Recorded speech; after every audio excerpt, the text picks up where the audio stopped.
And I also enjoy a nice beef Wellington that is quite bloody. I like it quite rare. Do you enjoy it with a spot of tea? Of course, I love me some tea, And some crumpets? even though I do not know what the fuck a crumpet is. I don't either. What the fuck is a crumpet? That's a good question. A crumpet is like a really shitty version of a trumpet that sounds very obnoxious. Yeah. All right, we're live.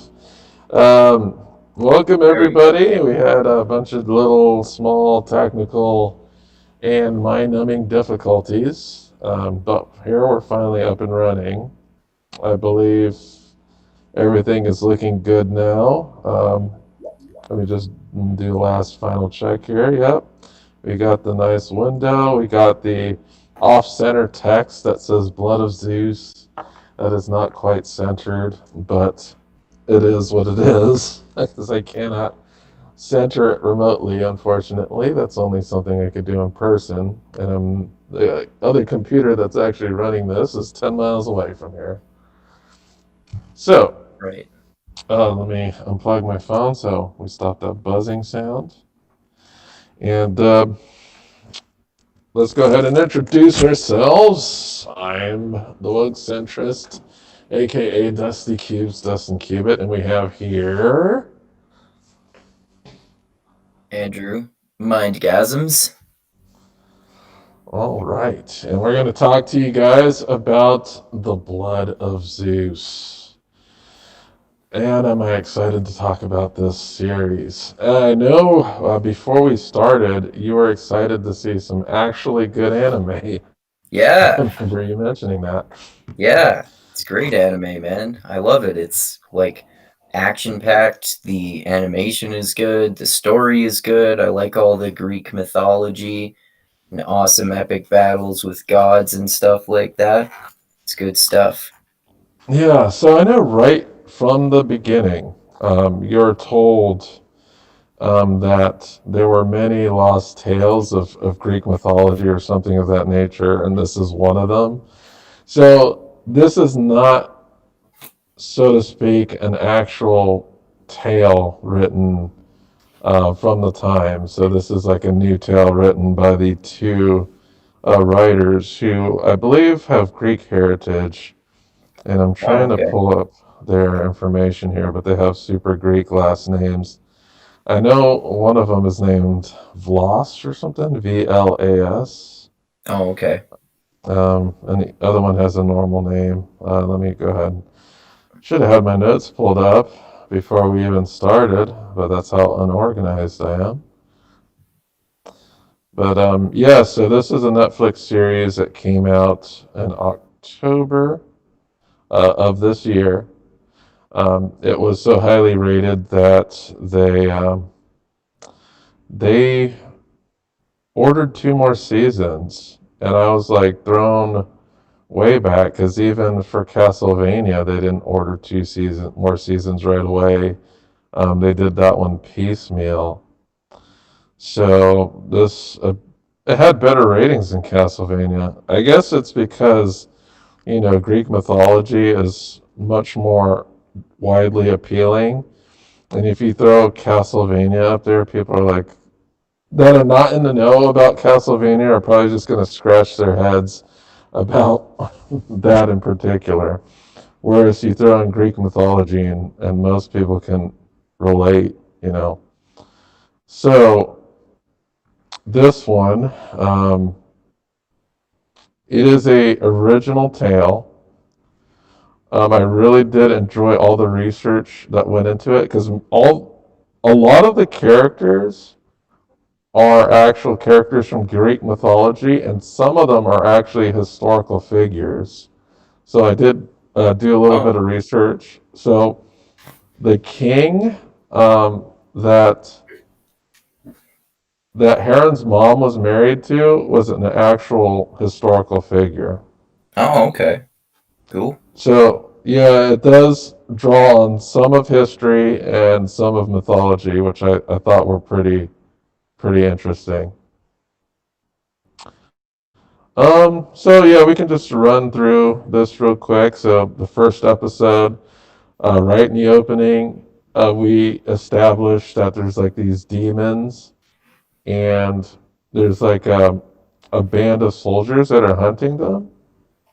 And the leader of this group of soldiers is a woman named, I believe, Alexia, Yeah, I think so. and she has the title of Grand Archon. I didn't look into what that was exactly, but in the series, she wears golden armor and like this cool plumed helmet and everything. And we are shown that she is like a badass warrior, like right in the beginning. I guess one of the things is she throws like a javelin or a spear at one of the demons, and she nails them from pretty far away. And Yeah, the demon takes the spear and throws it right back at her, and she just kind of bobs and weaves away and catches the spear in flight. So yeah, she's established as a pretty badass warrior. So yeah, um, one, the demons get away, and as she looks, there's kind of like a city down in the valley, and she sees that they are retreating to that city. So she goes and heads over there. Um, we do also see we get introduced to Heron. So Heron is super poor. He doesn't own a pair of shoes, as we see. It looks like his job is to go to mines and mine ore, and he gets a really small pittance for them. I think he got like 2 coins for all the labor he did. And it also seems like the town really doesn't like him. And it looks like he was shafted when he presented the ore to the merchant. So what ends up happening, Alexei gets to the city, warns people, and finally, um, she's looking for these demons, but it looks like they're able to disguise themselves as people. And she finds one, and she captures one. Um, during this time, Heron is just walking around town, and they find like his drunk. I don't know what their relationship at that point is, but he just is kind of like this old drunk guy who's walking around town, and he fell down a ditch, and he has like a bleeding leg, and Heron helps him up. Um, so during this instance, we see Heron finds a woman floating in the water, and she's been eviscerated, so her intestines are just all over the place. So if you watch this, it's pretty bloody. They don't you will see like some pretty gruesome like rated R type gore and stuff. They don't yeah, hold back here. You're gonna see people's heads getting cleaved in half and people being split at the waist, guts flying everywhere. yeah, That's how the studio rolls. So you're yeah. gonna see all that. Um, so when he notices the woman in the water, a demon attacks him, and he gets into a fight. One of the things I noticed right away. What are some of the things you notice about this fight right away between Heron and the demon? Like, were there any like questions you had about Heron, like as he fought the demon? Um, I don't know. Because right Like he, away I noticed that because I was looking at the fight and I was like, if this guy was just a regular dude, it seems like he'd be dead already. yeah, Because he yeah, gets for sure. slammed against like a Greek column, and he gets back up like it was nothing. So I'm like looking at this guy, it's like, there's definitely something strange about this guy. He seems a bit more resilient than I would expect. Hmm. But And the demons at first too, I remember thinking, oh, okay, so those obviously are demons, or are they like vampires or something? I'm not, because I wasn't sure about what they were yet until it was made really clear very, mhm, very soon in the show that they are demons. yeah, so during the fight, Alexia assists Heron. She starts to get overpowered, and he helps fight the demon off as well. Um, so just showing you, this is the first episode, and it's kind of showing you that Heron is a really strong fighter, despite him not being a soldier or having any military training. We're shown that he's basically a peasant, um, but he knows how to hold his own physically. Yep. So the town goes into lockdown, and this is where I guess I misspoke, but this is when they find the monster in disguise, and they present the monster to the town because she's trying to prove her case that there's demons roaming about. Um, so they get the demon to transform by introducing fire to him, and he transforms into the demon. He basically tells them all convert or die, and then she chops his head off. And it seems like these demons can only, well, it seems like their weakness is fire, Yeah. as far as we can tell. All right, so this is where we kind of get into the lore of this, because is the old man that was drunk. He's Heron's concerned. So he talks to Elias, and Elias just like destroying these titans.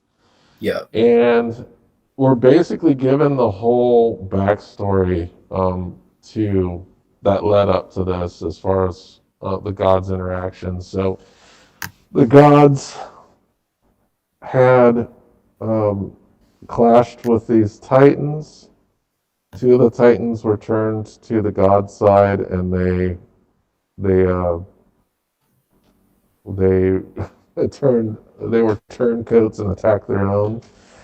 So what happened was, I forgot the name of the god, but he built a black cauldron to store the souls of the titans. And Oh, yeah, I forget too, but yeah. yeah, that's the part I rewatched. And then Hermes, because I looked up some of these gods, and Hermes, true to his creation in the myths, he is the collector of souls. So he goes and he collects all of the Titan souls, and he stores them in this black cauldron.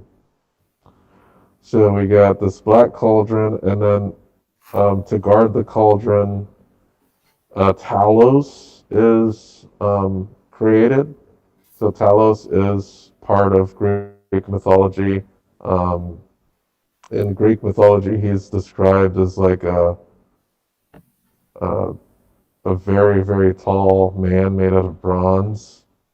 In this story, it's more like a mechanical creation, but so the demons. I don't know if he explains the demons now, because I know there's a couple different flashbacks, and I know the demons are actually people who have consumed the flesh of giants. Yeah. Yeah, that part's cool.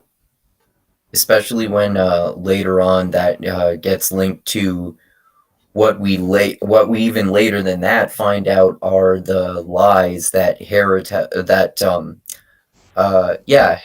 tells to Seraphim to try to manipulate him.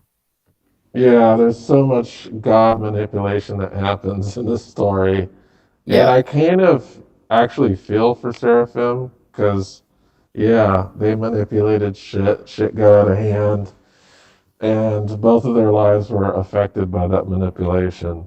Yep, definitely. Um, so after he tells the story, um, Heron's mom is hanging out at her house, and some townspeople and the guy that's kind of like the mayor show up, and they want to test her to see if she is a demon. Of course, Heron is not going to let that happen, so he gets in a fight with a bunch of them. He does pretty well, but he eventually gets overwhelmed, and his mother actually just takes the firebrand and burns herself with it so that they could be done with that. And as that happens, um, Alexia shows up and kind of tells her that they kind of need to get the hell out of this place because Yeah, because it's going to be overrun. But anyway, one of the reasons they attack Alexia is because um, ever since she showed up to the town, it's been been completely covered in cloud. There has been no sunshine. And you see during the show, it's like always overcast in that town. and that's a key plot element, as it turns out, right? Yeah, it's certainly a key plot element. Um, so next thing that happens is um,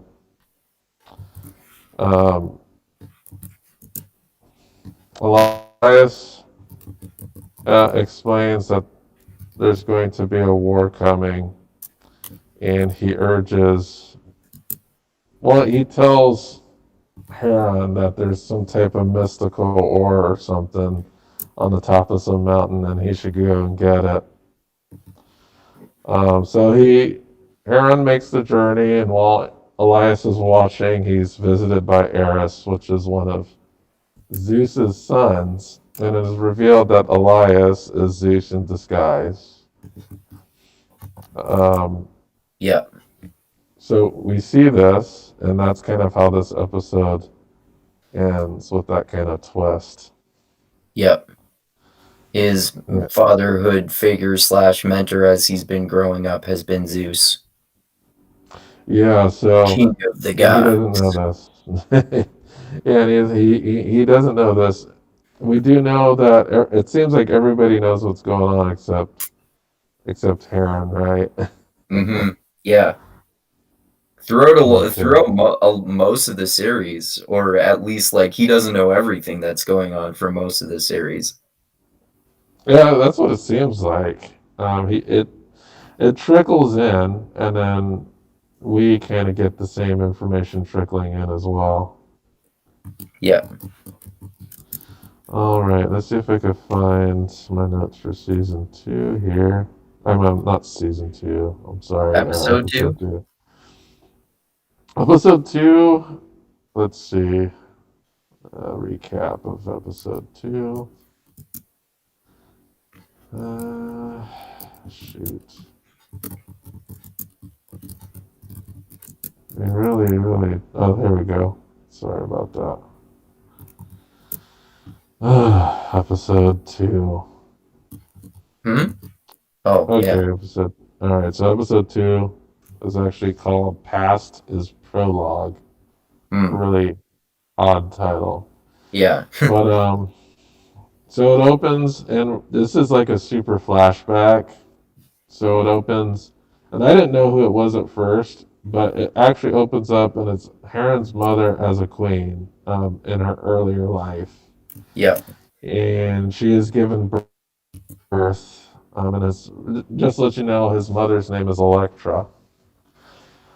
She is a queen, um, and she's giving birth. And what happens is that she's worried about the king um, discovering something bad about her baby or wanting to kill the baby. It's not clear why at this point, but the baby is born, and it's a boy, and he has brown eyes, and everything checks out. And then all of a sudden, she starts giving birth to another kid, And um, she says there's two placentas, and they say, what does that mean? It's like, oh, there's two fathers. And then the king tries to kill her, and then the eagle flies in to rescue her. I totally didn't get that part until later on when I found out that Seraphim and Huron are brothers or half brothers. Yeah, I think that was the. Yeah, I didn't either. So when I first saw this part, I kind of understood that the blue-eyed one was Heron, but I didn't know who the father was, of course, at that point. Um, Yeah. except that you're kind of wondering because Zeus showed up randomly, right? So, yeah, there's a bit of that question as well. Um, so still, Heron doesn't know that Elias is Zeus yet. So um, this this is actually this whole scene that I have just described is a dream that Heron had, and the Yep. word so when he tells Elias about this dream, um, Elias tells him about these three like deities, and they're real deities in Greek mythology because I looked them up. But these deities revolve around messing with people's dreams and being tricksters and things like that. So he basically, Zeus, knowing that it's true, tries to misdirect Heron in what it actually means.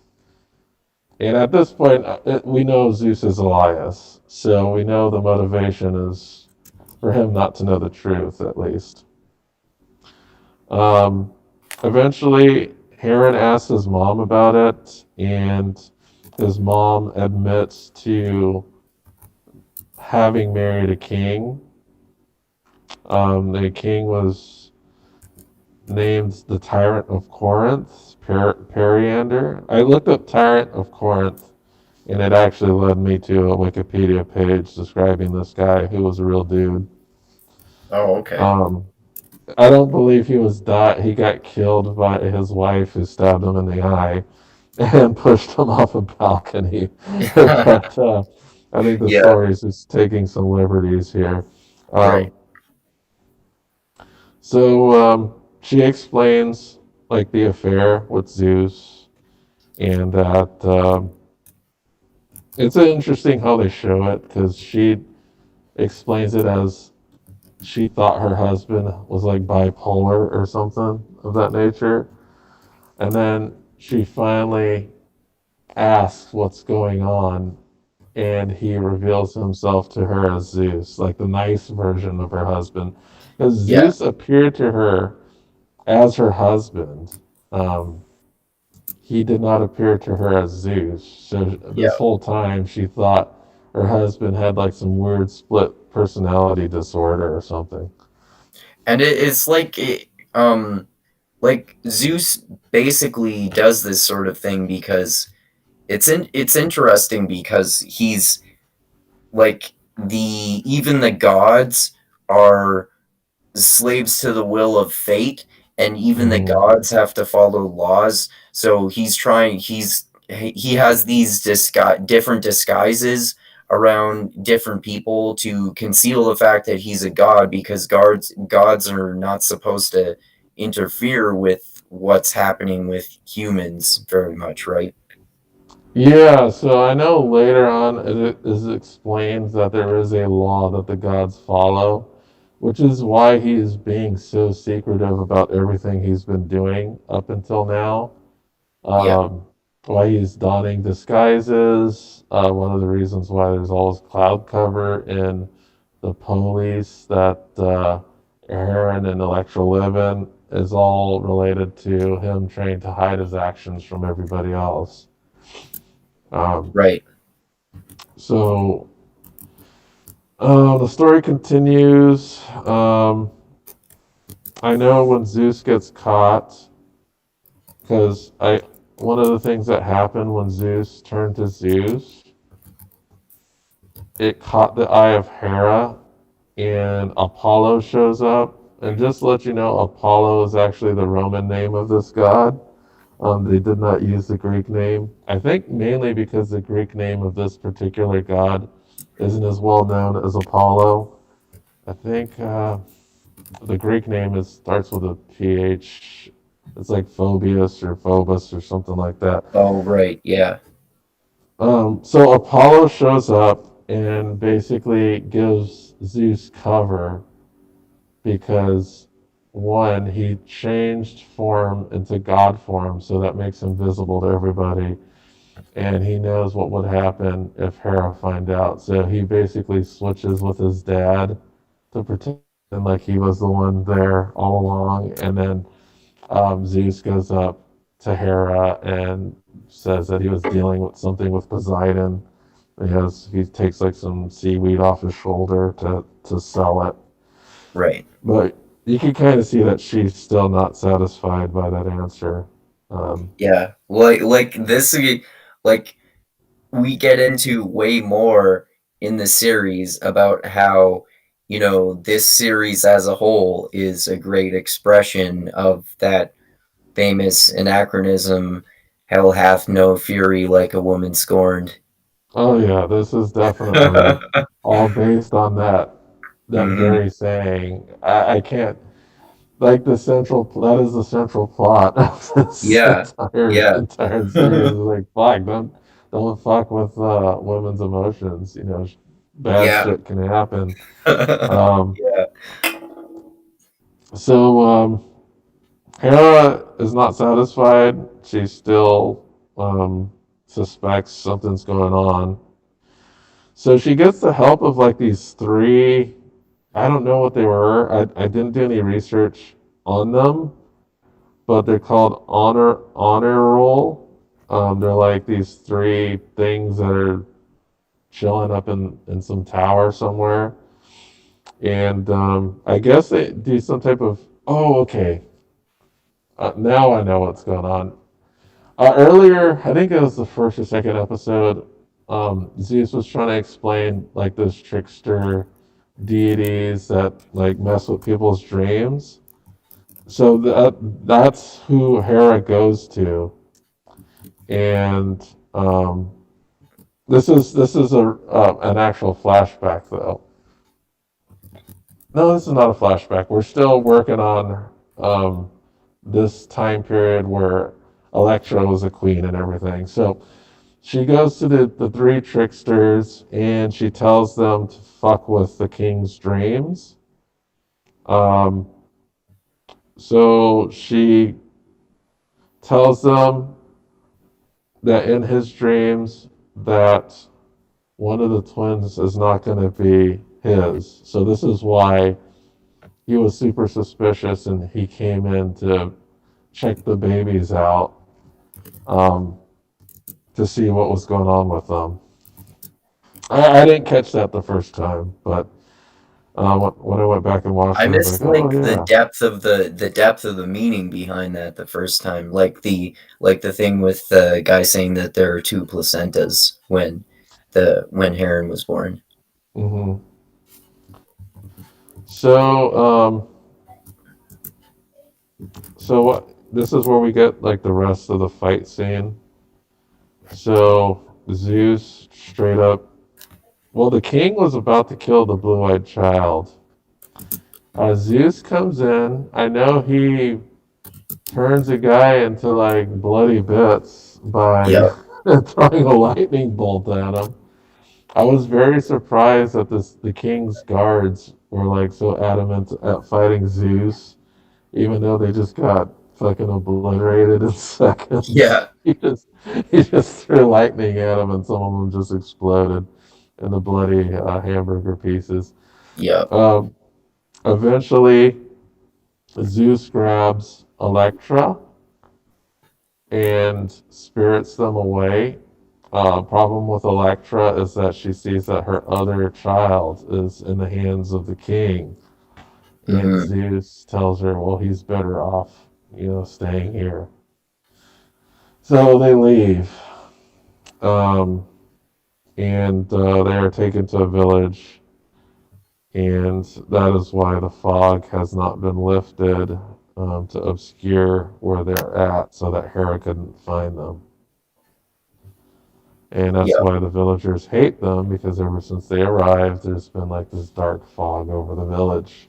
Yeah, which is why they at the end of the first episode, they they come and confront her because they want to test her because they think she's like a witch or something and she's responsible for the fog, right? Hmm. So that's why they think she's like a bad omen. That's why they treat her and Heron so poorly that we see throughout the first few episodes.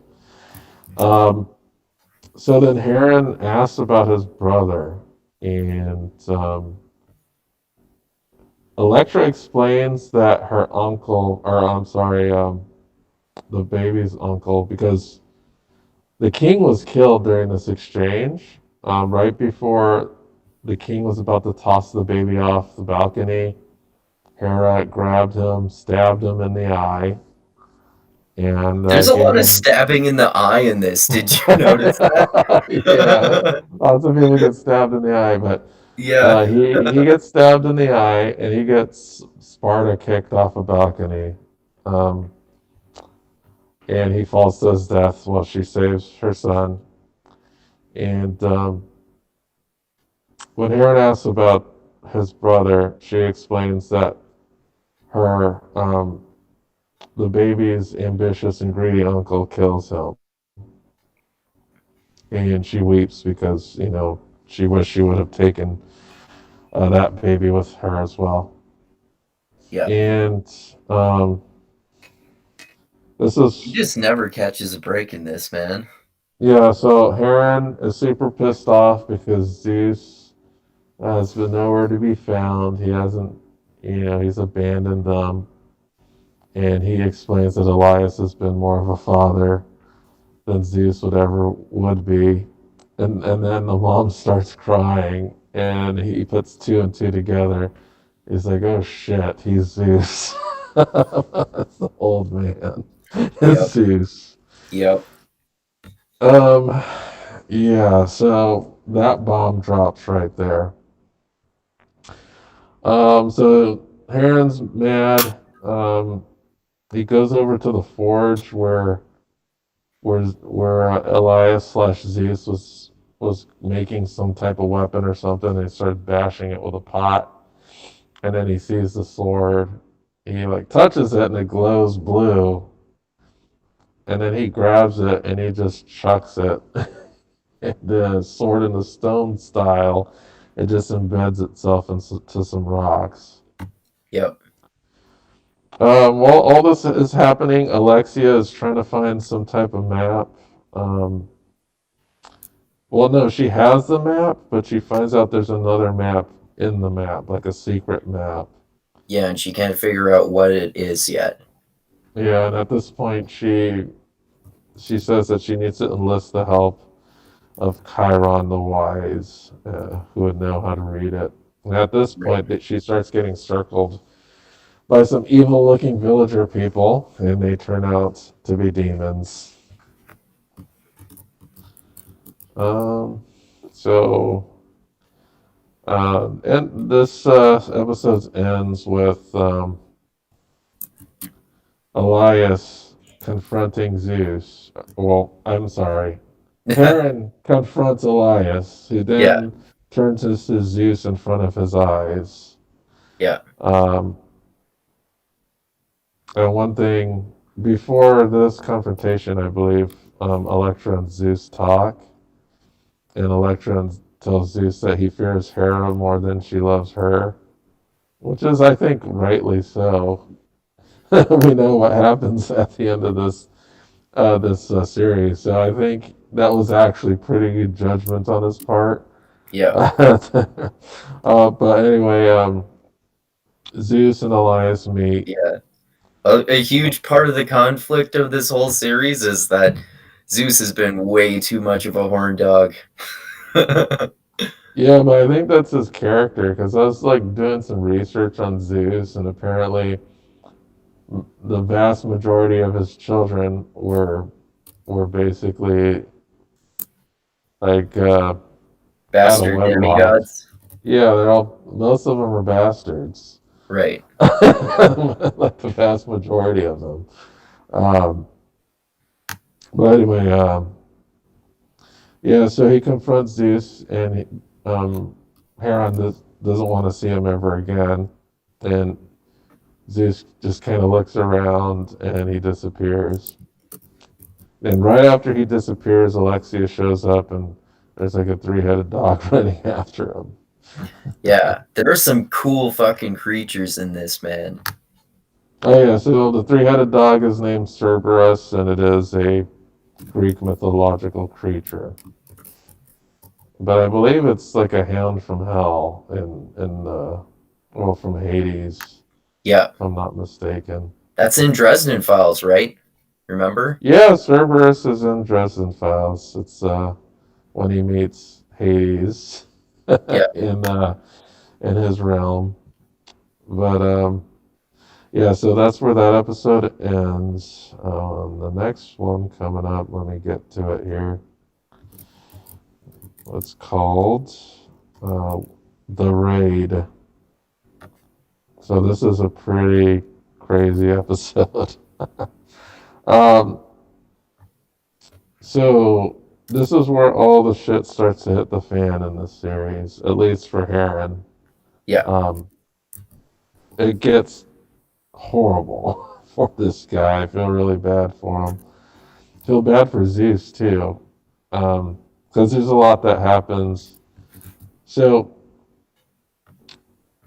this starts with, interesting enough, Ares is in the Colosseum and he's fighting Apollo and he's fighting Hermes, and it seems like Ares is about to win, and then Zeus intervenes because he's really pissed off, and he asks Ares if Hera, or if he told Hera about his bastard son Aaron.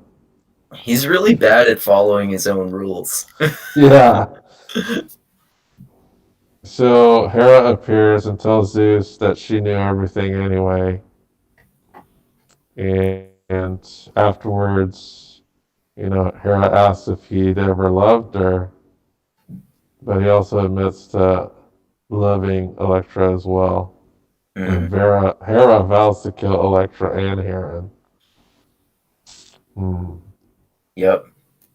So, going back to the three-headed wolf situation, um, Heron and Alexia are fighting them off, and they manage to kill one of the heads.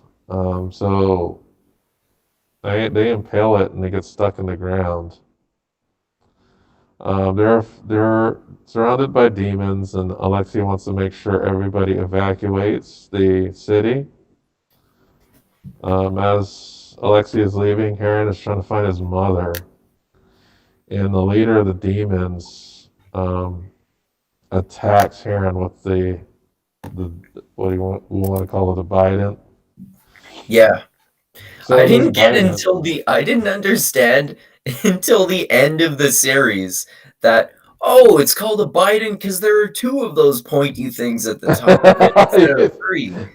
yeah, like a Instead of trident. a It's like a trident. trident Yeah. minus one. Yeah. So I like this part, was pretty cool. So the demon lord Seraphim is chucking the spear at Heron from the top of a mountain, and we get to see how goddamn accurate Heron is with a bow. Yeah. He's it's like a god level accuracy with a bow. Like Legolas. However, yeah. However, it's just a bow, and it's not doing much to Seraphim. So right before, Well, his Bident is like a magic boomerang Bident, right? yeah, it's like I know it's Hades' spear, so it has some god attributes and powers. I don't know how the hell he got it. We do not get to see how he got into possession of this except that I think it was stuck into a giant. But you Yeah, have to they know show that later on, right?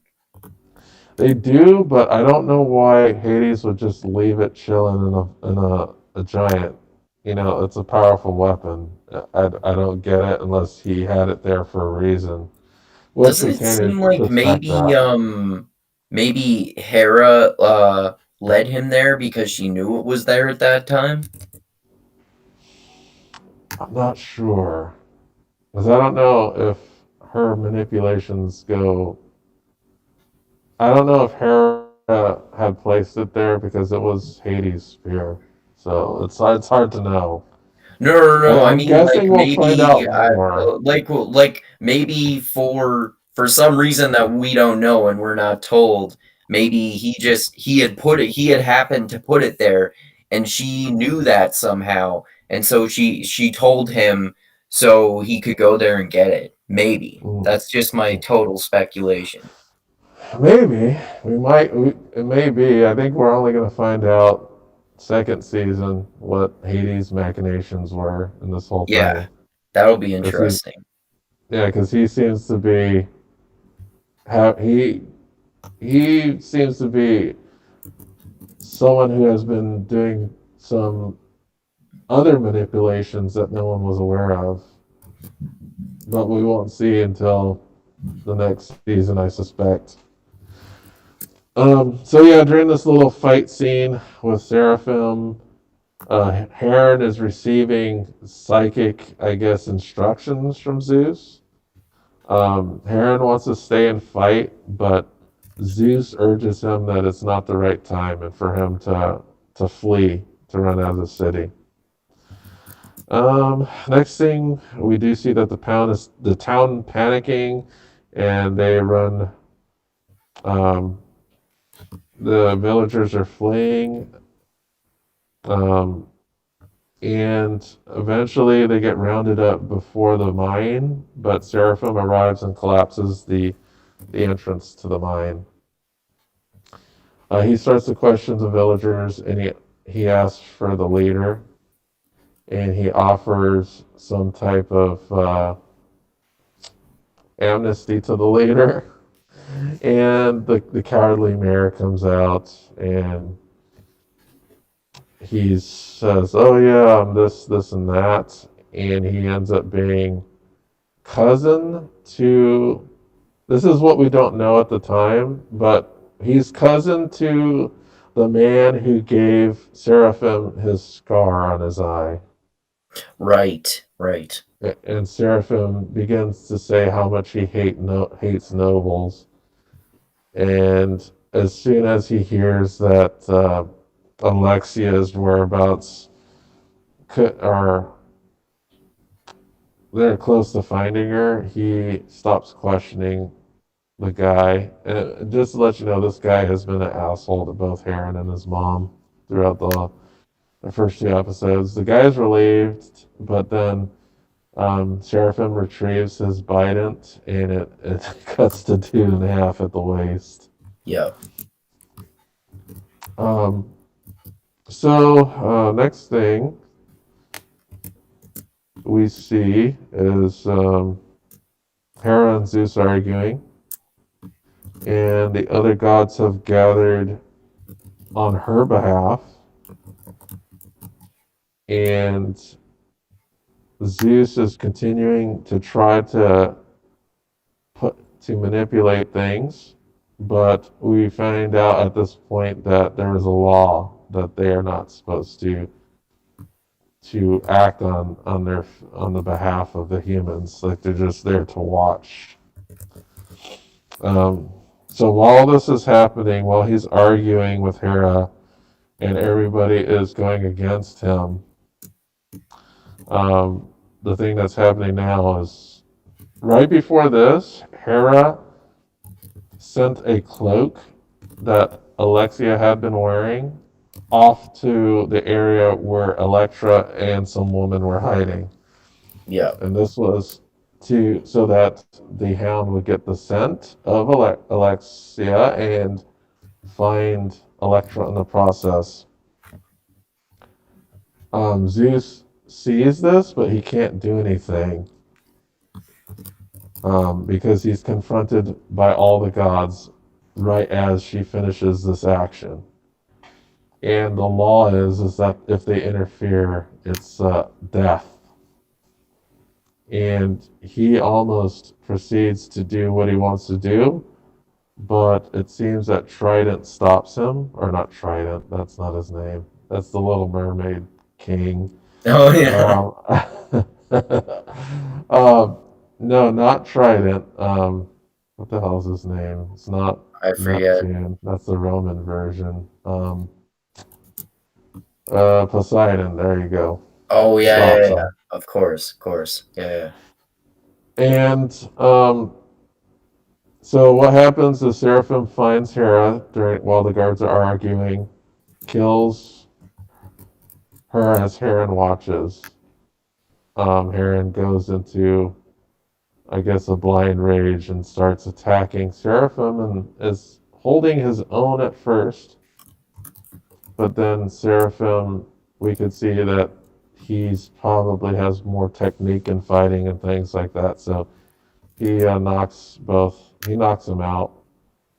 I think this is where we first get to see how Heron's anger impedes his ability to fight. And that Like we becomes see, really important too. yeah, we see that he's super strong. And he's actually able to get a couple shots off at Seraphim, but he doesn't have the technique, and he just fights out of anger. Yeah, Um, so Electra's killed, and as Electra dies, you see like a smile on Hera's face. Like she's yep. super happy that Electra was killed. But her And vengeance does not stop there by any stretch of the well, word. she wants Heron dead too, you Yep, know. Hera tells Zeus that he was wrong about Heron because um, he has his mother's blood.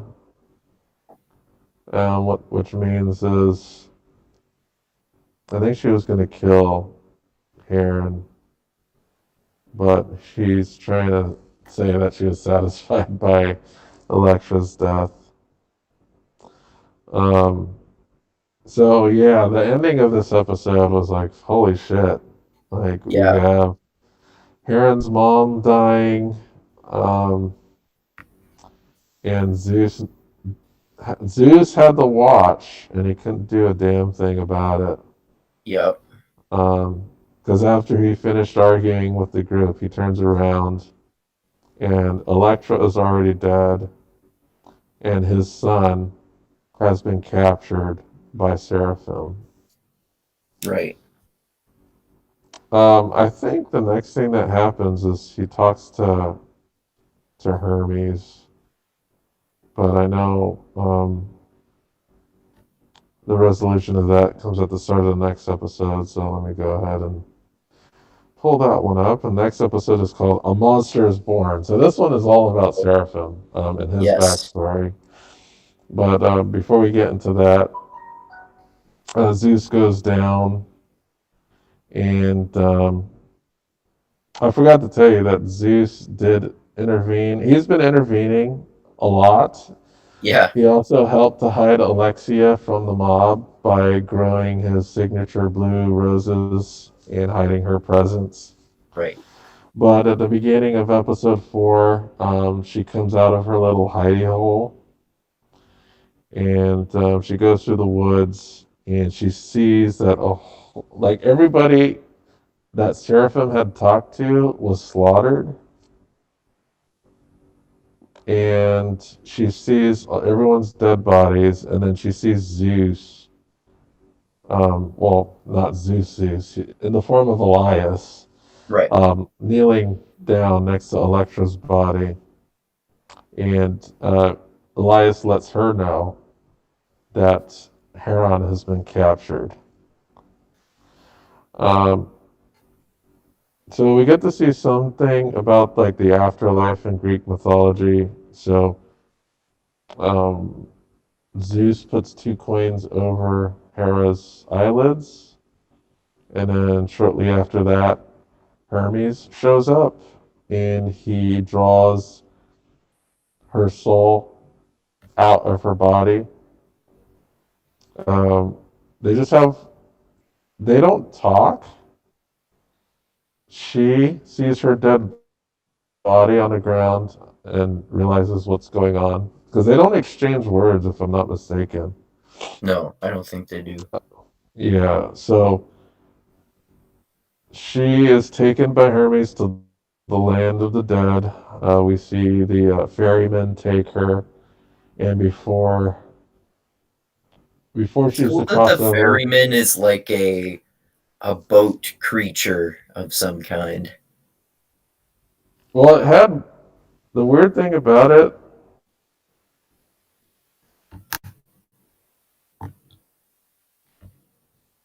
because when he went to get the toll, he had like regular arms that just popped out, right? Yeah, So they go down to the underworlds, and we get to see the underworld, and there's like different sections of it. Some look great, and some look like hell. So yeah. it looks like this like multifaceted place. It's not just hell; it's like a combination of both heaven and hell. Looks like. It's kind of like purgatory too, because there are those I forget what he calls them, but that Hermes who takes her soul there, I forget what he calls them, shades or something like that. But it seems like he said there are people who can't afford to pass on because they can't pay the money to the ferryman, right? Yeah, they haven't paid the toll. So the toll basically are the coins left on the eyelids, and that was kind of a Greek burial tradition. And Mm-hmm. that I think it passed into Romans because Romans also use that burial tradition as well because they use the same mythology. Yeah. So their burial tradition is to leave coins on the eyes so that they can pay the ferrymen to cross the river Styx. Um, so yeah, before she crosses, she she talks to her son. She has a very short conversation with her son, and Doesn't even say that she loves him either. yeah, I know one thing she does say is she tries to lift his spirits by telling him to remember who he is. Meaning, oh yeah, you're the son of a god and the son of a queen, something like that. Mm-hmm. But next thing that happens,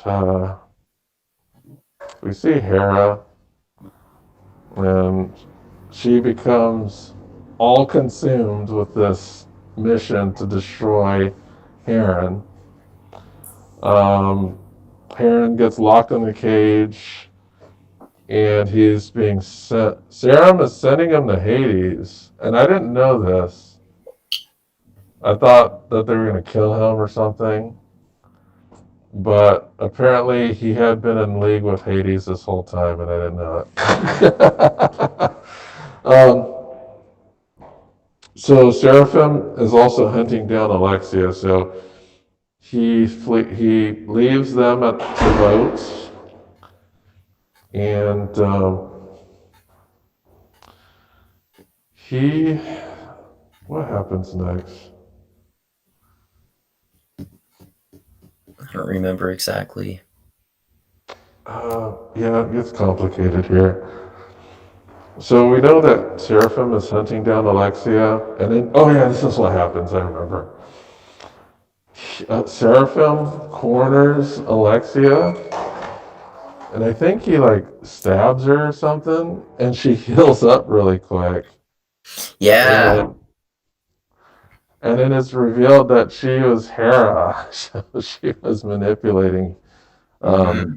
Seraphim, and she asked Seraphim to kneel, and I he's got like, "Fuck confused at I no." got it confused at first when later on it was just Alexia because I guess I thought at first that this meant that Alexia was just Hera in general the whole time. I didn't realize until later. Oh, okay, she was pretending to be her. Oh, okay. Mhm. So she forces Seraphim to kneel using powers, and she tells him that she wants revenge, and he's basically going to be her tool to do so. And she makes Seraphim have a vision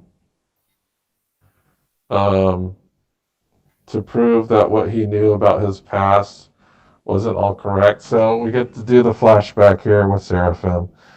So after the attempts that his uncle tried to kill him by throwing him off of a balcony, um, one of her uncle's servants finds the baby and she escapes to raise the baby. And he gets raised by like animals and shit, Mm-hmm. like Tarzan baby. Um, Yeah. so after a while, they're living out in the woods in the jungle or whatever, and eventually the uncle catches up with them and attempts to kill him. We do know that he survives by drinking the bear's milk. Yeah. Which is weird. Because Yeah, especially so in that you see, oh, there's a bear there. It's not showing any aggression towards these humans whatsoever. Oh, it's nursing its cubs. It'll totally nurse a human, right? mhm. And so eventually, Seraphim's uncle shows up, and there's a fight between bears and men. Um, the woman who had been taking care of him was killed. This whole time, Seraphim thought that was his mother, but now that he's seeing the vision, he's finding out the truth about himself. He didn't know that he was the son of a king or anything of that nature. He didn't know at all. So after he was roaming around on his own, he became like a cast out, a freak. Um, and he took refuge. And I know he was doing some thieving and stealing. But back in the present, Hera tells Seraphim that everything is Zeus's fault because he wanted his mother, Electra, for himself. And Hera reveals that Seraphim murdered his own mother, Mm-hmm. um, which is a big twist. Yeah. Even though it was Hera's manipulation that caused Yeah, him to she do so. manipulated him into murdering his own fucking mother. Yeah, it's so messed up. Yeah. Um, so this kind of cements, this is a manipulation so that he is to want to now get revenge on Zeus. Mm-hmm. Because now he is led to believe that Zeus was the reason that he killed his own mother. Yeah. So that episode, yeah, that's entirely about most of it is about his backstory on how he became who he was. So like Heron, he's had a pretty fucked up upbringing. Yeah, man. Um, and it makes you get a little bit more empathy for him as a character. You, we don't know why he's doing what he's doing now at this point, but we do know that he had a similar fucked up upbringing. So, okay, next episode, Escape or Die. This one is a lot about Heron escaping from the prison ships. Yeah. So there, he becomes a galley slave, which is probably the worst kind of slave in existence. I can't think I of. always think when I see that in movies or shows, though, man, that would fucking be awful, but you'd get good workouts every day. You would, but you're not getting fed to maximize on those gains. No, You you know what probably I have a mean? short lifespan if you work on one of those ships, I bet. Yeah, you'd be shredded as fuck, but galley slaves. Most of the galley slaves were brought into war, so a lot of them died during naval battles. That makes And sense. they, and if they're like, say, your ship gets torched during a naval battle, they don't unlock the chains of the galley slaves. The galley slaves go down with the ship. Yeah. So they're galley slaves. Um, and we do see Alexa, and she meets up with Chiron, who is a centaur. I did look into Chiron, and he is a Greek mythological figure. He's meant to be very wise, and he's like the king of the forest or something in this series. So she finally brings the map to him to figure out what's going on. And And she says that he is wise, and he says more foolish than wise. And when he said that, I thought that's a wise thing to say. so maybe it's also he's saying he's foolish for because of the plan um, that he agreed to, Yeah. which we'll be getting to right now. So um, he says that the map is linked up to a constellation, and he says that it leads her to giant remains. And suddenly, Seraphim turns up with demons, and he notifies that he had sold her out in exchange for the safety of his own people.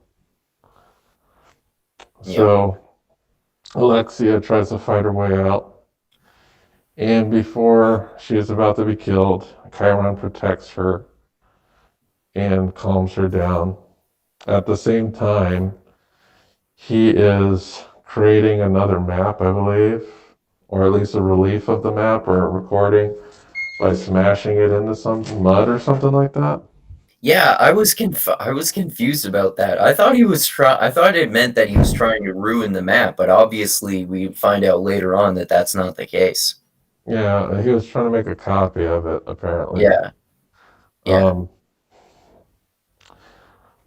but he also was hiding the map as well from Seraphim. So, Yeah. um, so he gives her up, and then Seraphim tells Alexia that because they're trying to convert her, right? Mhm. And he's like, "Oh, when you feel the power of a giant, then you're going to change her mind or something like that." So the next scene, we get Hera Feel the asking power of Seraphim. the dark side, Luke. Then we get Hera asking Seraphim to kneel again, and she still has to use her powers to do so. But the next task he asks of him is to retrieve a sword and a man who is meant to wield it. So this task is basically she's asking him to get that sword that Zeus made and to use that sword to kill Heron with it. Um, so she also tells him that she'll need to destroy Talos. And Seraphim goes off on his journey. He's still thinking about his real mother. And then he finally finds the sword and realizes how freaking strong he is. The sword can cut through anything, right? It just goes through anything like butter. And it glows blue too. Yeah, so it's like Sting, but like a way more powerful version of it. Yeah. Um, what happens next? So next, Aaron is trying to arrange an escape with some of the other galley slaves. We get to know two of the slaves here. One of them is kind of like a Han Solo figure, and the other is like the black dude from Gladiator. Yeah. That's the kind of archetype I was thinking. Okay, that's the black dude from Gladiator. Yeah, that's a good point. Same Yeah. same fucking backstory. except Greek. And then there's And Han slightly more of Solo. a badass. Yeah. And then there's Han Solo. Okay, great. So at the ending of this episode, um, Zeus, Apollo tells Zeus that Hera was just talking to Seraphim and that they were conspiring to help the demons. Hmm. So Seraphim turns up on the slave ship because they break loose and they're about to fight Heron. And Zeus intervenes by throwing a shitload of thunder down at them. Yep. And he destroys the ship and fucks everything up. It's like he just throws thunder at random. But I know he's trying to save his son again because he knows that his son at this point is not a match since Heron is basically what, unarmed, trying to fight him with a god weapon. Yep. So so yeah, he intervenes. Hera is smiling at the end of the episode. So it seems like ultimately she still got what she wanted. Yep. Okay, next one. We just got a couple more episodes to go here. Next episode is called, if I can get to it, all this scrolling. Jesus. Okay, there we go. Man, this website is garbage. Yeah. Okay, here we go. Next episode. Whoever designed this website needs to be punched in the face. Okay. I'm getting to it because we just did episode 4. No, it was episode 5. So we're on episode 6. It's called Back to Olympus. And you Right. can guess what this is about. Yes. This is the training montage. Yes. So Hera's angry at Seraphim. She tells him that Zeus has entered into the fray, but it doesn't change her plans. She still wants him to kill Zeus and find the cauldron of darkness. And if he can procure these things, she is going to give him the location of his uncle, because his uncle is the man who killed his who tried to kill him and who killed his fake mom. So we see Hera, and she's continuing to feed promises and motives, and at this point, Seraphim's pretty much a pawn in everything. Um, Heron tells Zeus that he doesn't need his help. And this is they're shipwrecked at the beach, and Zeus is in his Elias form, and he tells Evios, which is I guess he's basically a Han Solo type of character. That's his name, Evios.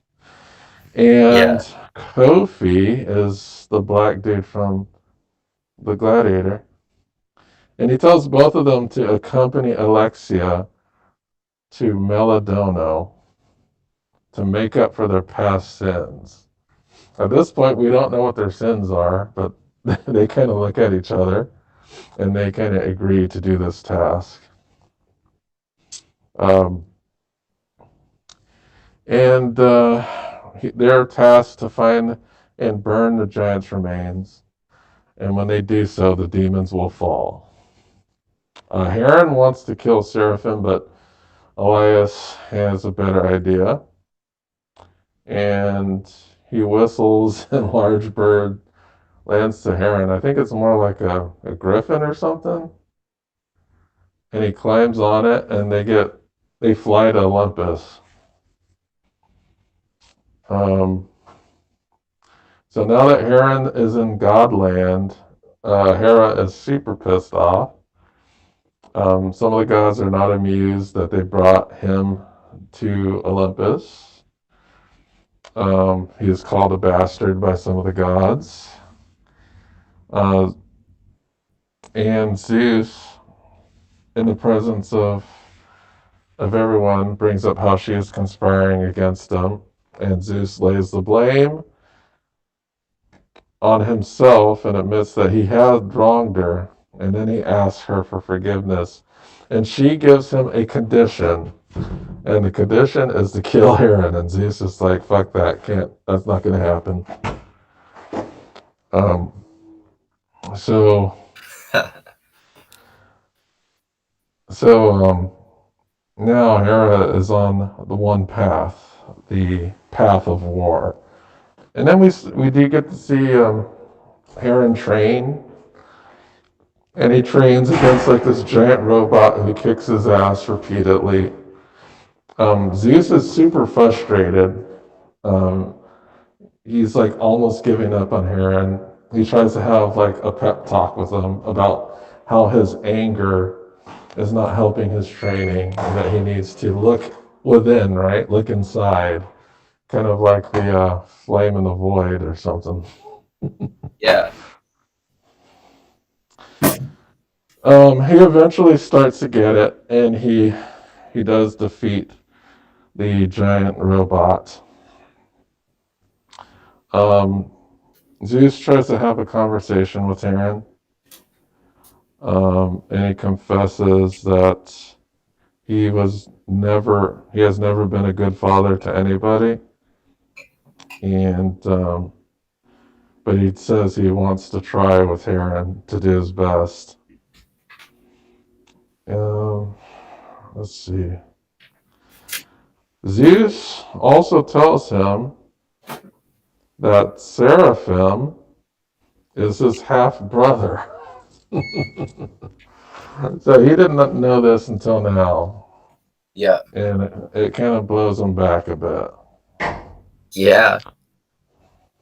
Okay, so going into Alexia, Elvios, and Kofi, their trial is getting through this place called the Fields of the Dead.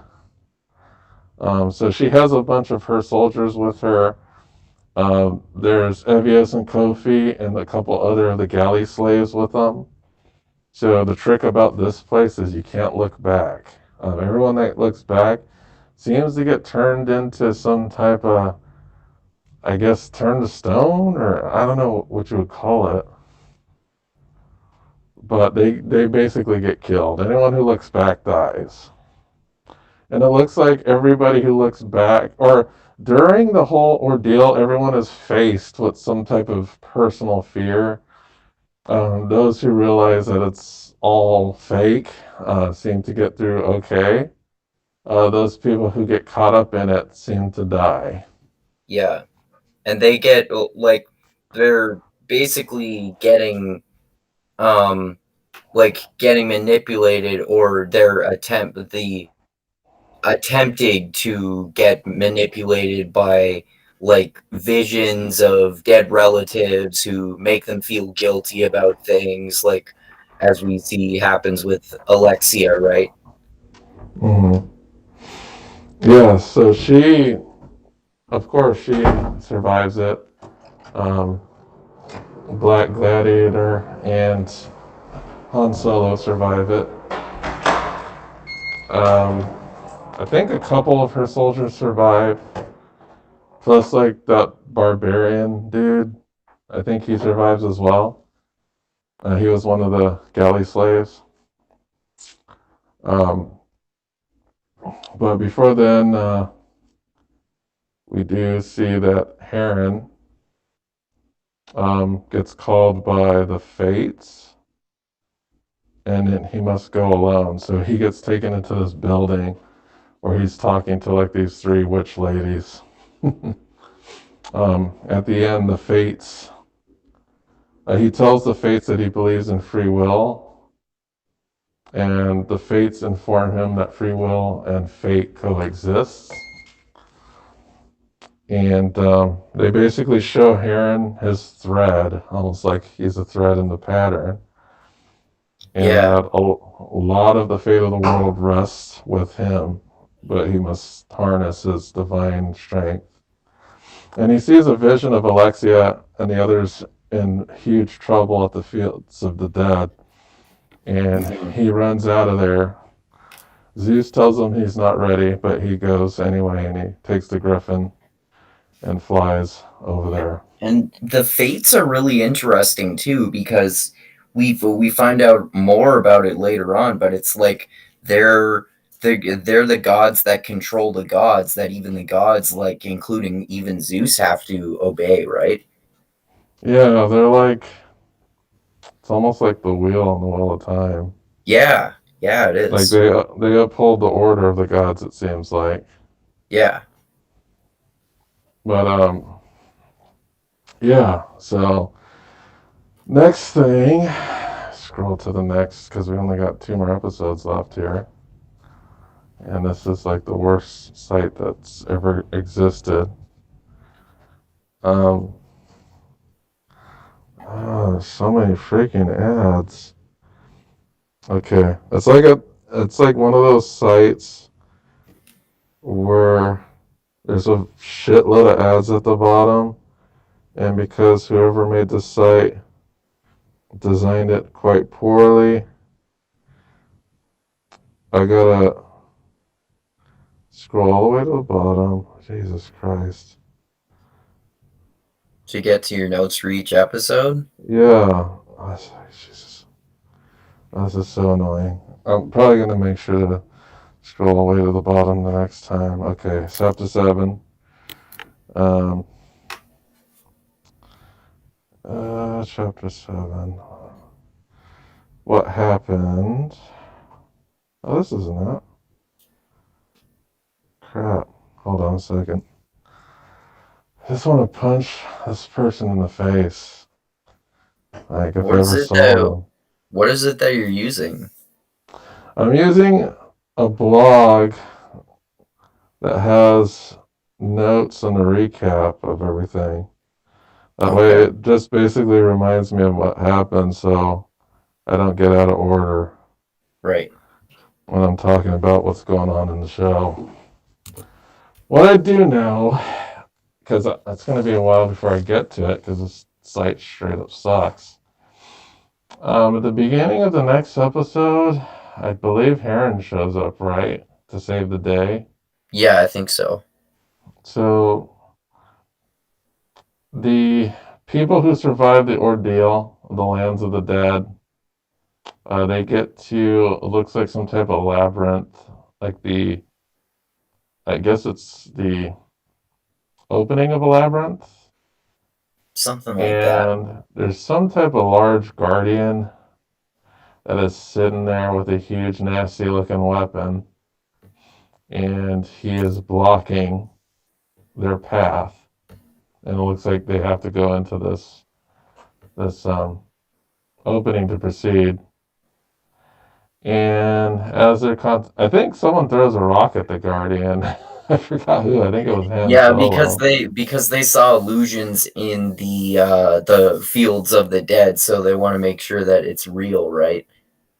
Yeah, so they throw a rock at it, thinking that it's just fake, and it turns out that it's definitely real.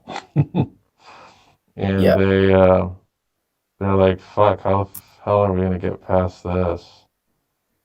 And out of nowhere, we see an arrow go through the thing's head. And it drops like a bad habit. Yep. Oh my Heron god. kills it like a Yo, bad motherfucker. yeah, Herring kills the shit out of it. Let's see. Still haven't found my notes. Still looking for these bad boys. Oh wow. Yeah, it's Well, just I think um well, what happens after that is they go into the labyrinth, of course, right? yeah. So they go through the labyrinth, and what eventually is happening here is the showdown. Well, they go to the labyrinth to find the body of the giant, and eventually they do find an area where on the map it's marked that this is where they're supposed to be, and they find no body. Right. So they're perplexed, and then all of a sudden they are surrounded by demons, and Seraphim is there. So they realize that it's a trap. Yeah, it's a And trap.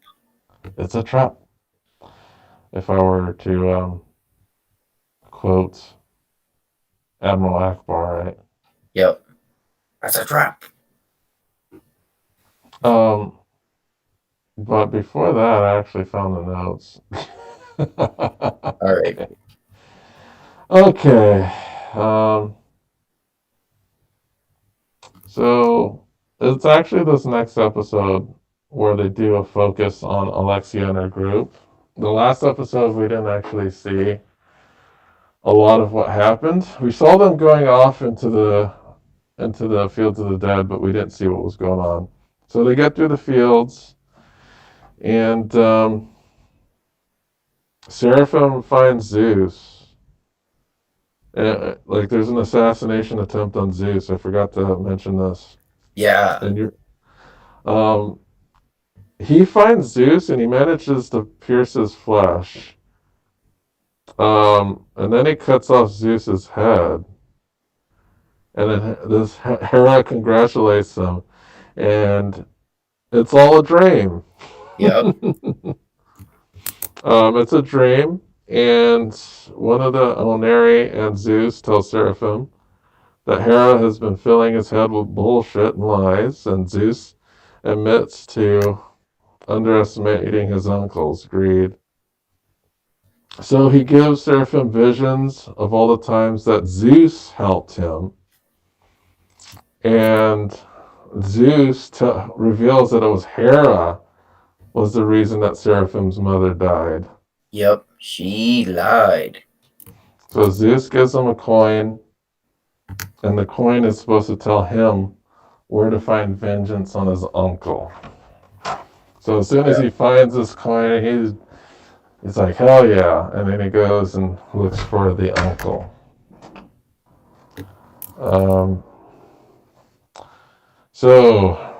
We already explained the fields of the dead thing that happened.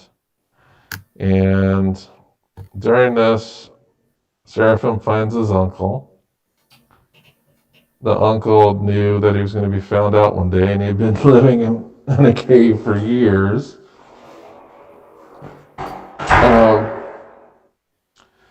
So Acrisius, I think is his name, and Seraphim starts torturing his uncle, and then he finally kills him. Once his uncle is dead, he punches his uncle until he turns into ground beef, it seems. Yep. Pretty brutal. Yep. Yeah, so we do see that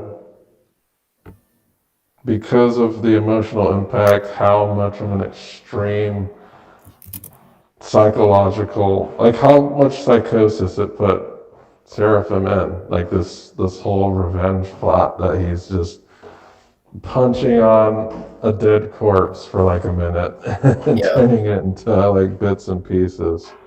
Yep.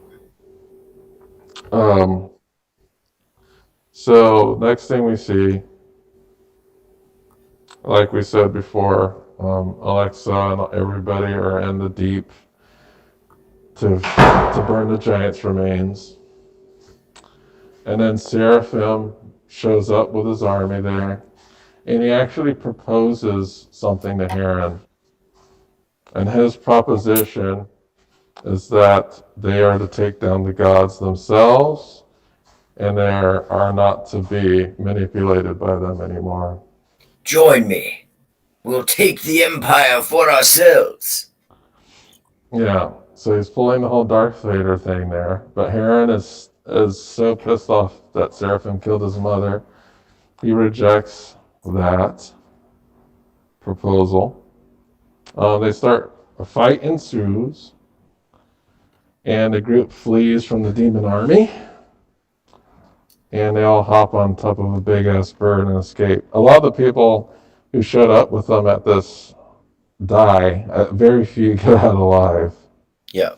I think it's just the Solo and Black Gladiator, Alexia, and Heron. So all those little other soldiers, they get killed.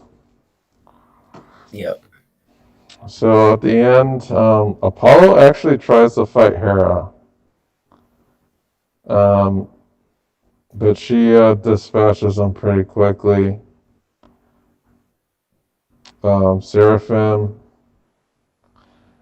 goes to start to complete his own mission by taking the cauldron.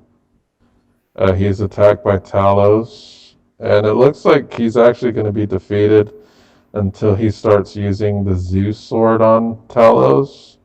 Mm-hmm. And he starts taking down Talos systematically. I think lastly he just throws the sword in the giant's eye, and he escapes with the black cauldron. As soon as he gets out of that, the cauldron's resting place, Hera's there already, and she pretends to be Apollo, and then she,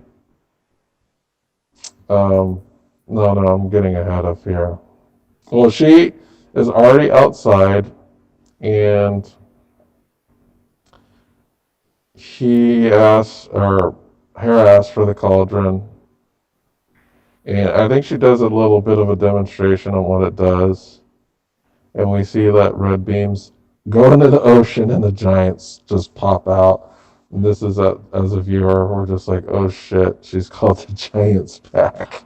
Yeah. Like, what the fuck is she doing? That's like that's going through my mind. It's like, why the fuck would you bring back the giants when they had such a tough time dealing with them before? But I guess it's different now because that little black cauldron thing seems to control them. Yeah. So this is where we get something else happens. So we get Zeus, and then Apollo comes up to Zeus and stabs him in the neck. But we see that it's not really Apollo, it's Hera. Yeah. And as this scene is ending, we see Zeus laying on the floor in a pool of blood. And we're thinking, oh shit, what's going to happen now? Is Zeus dead or what?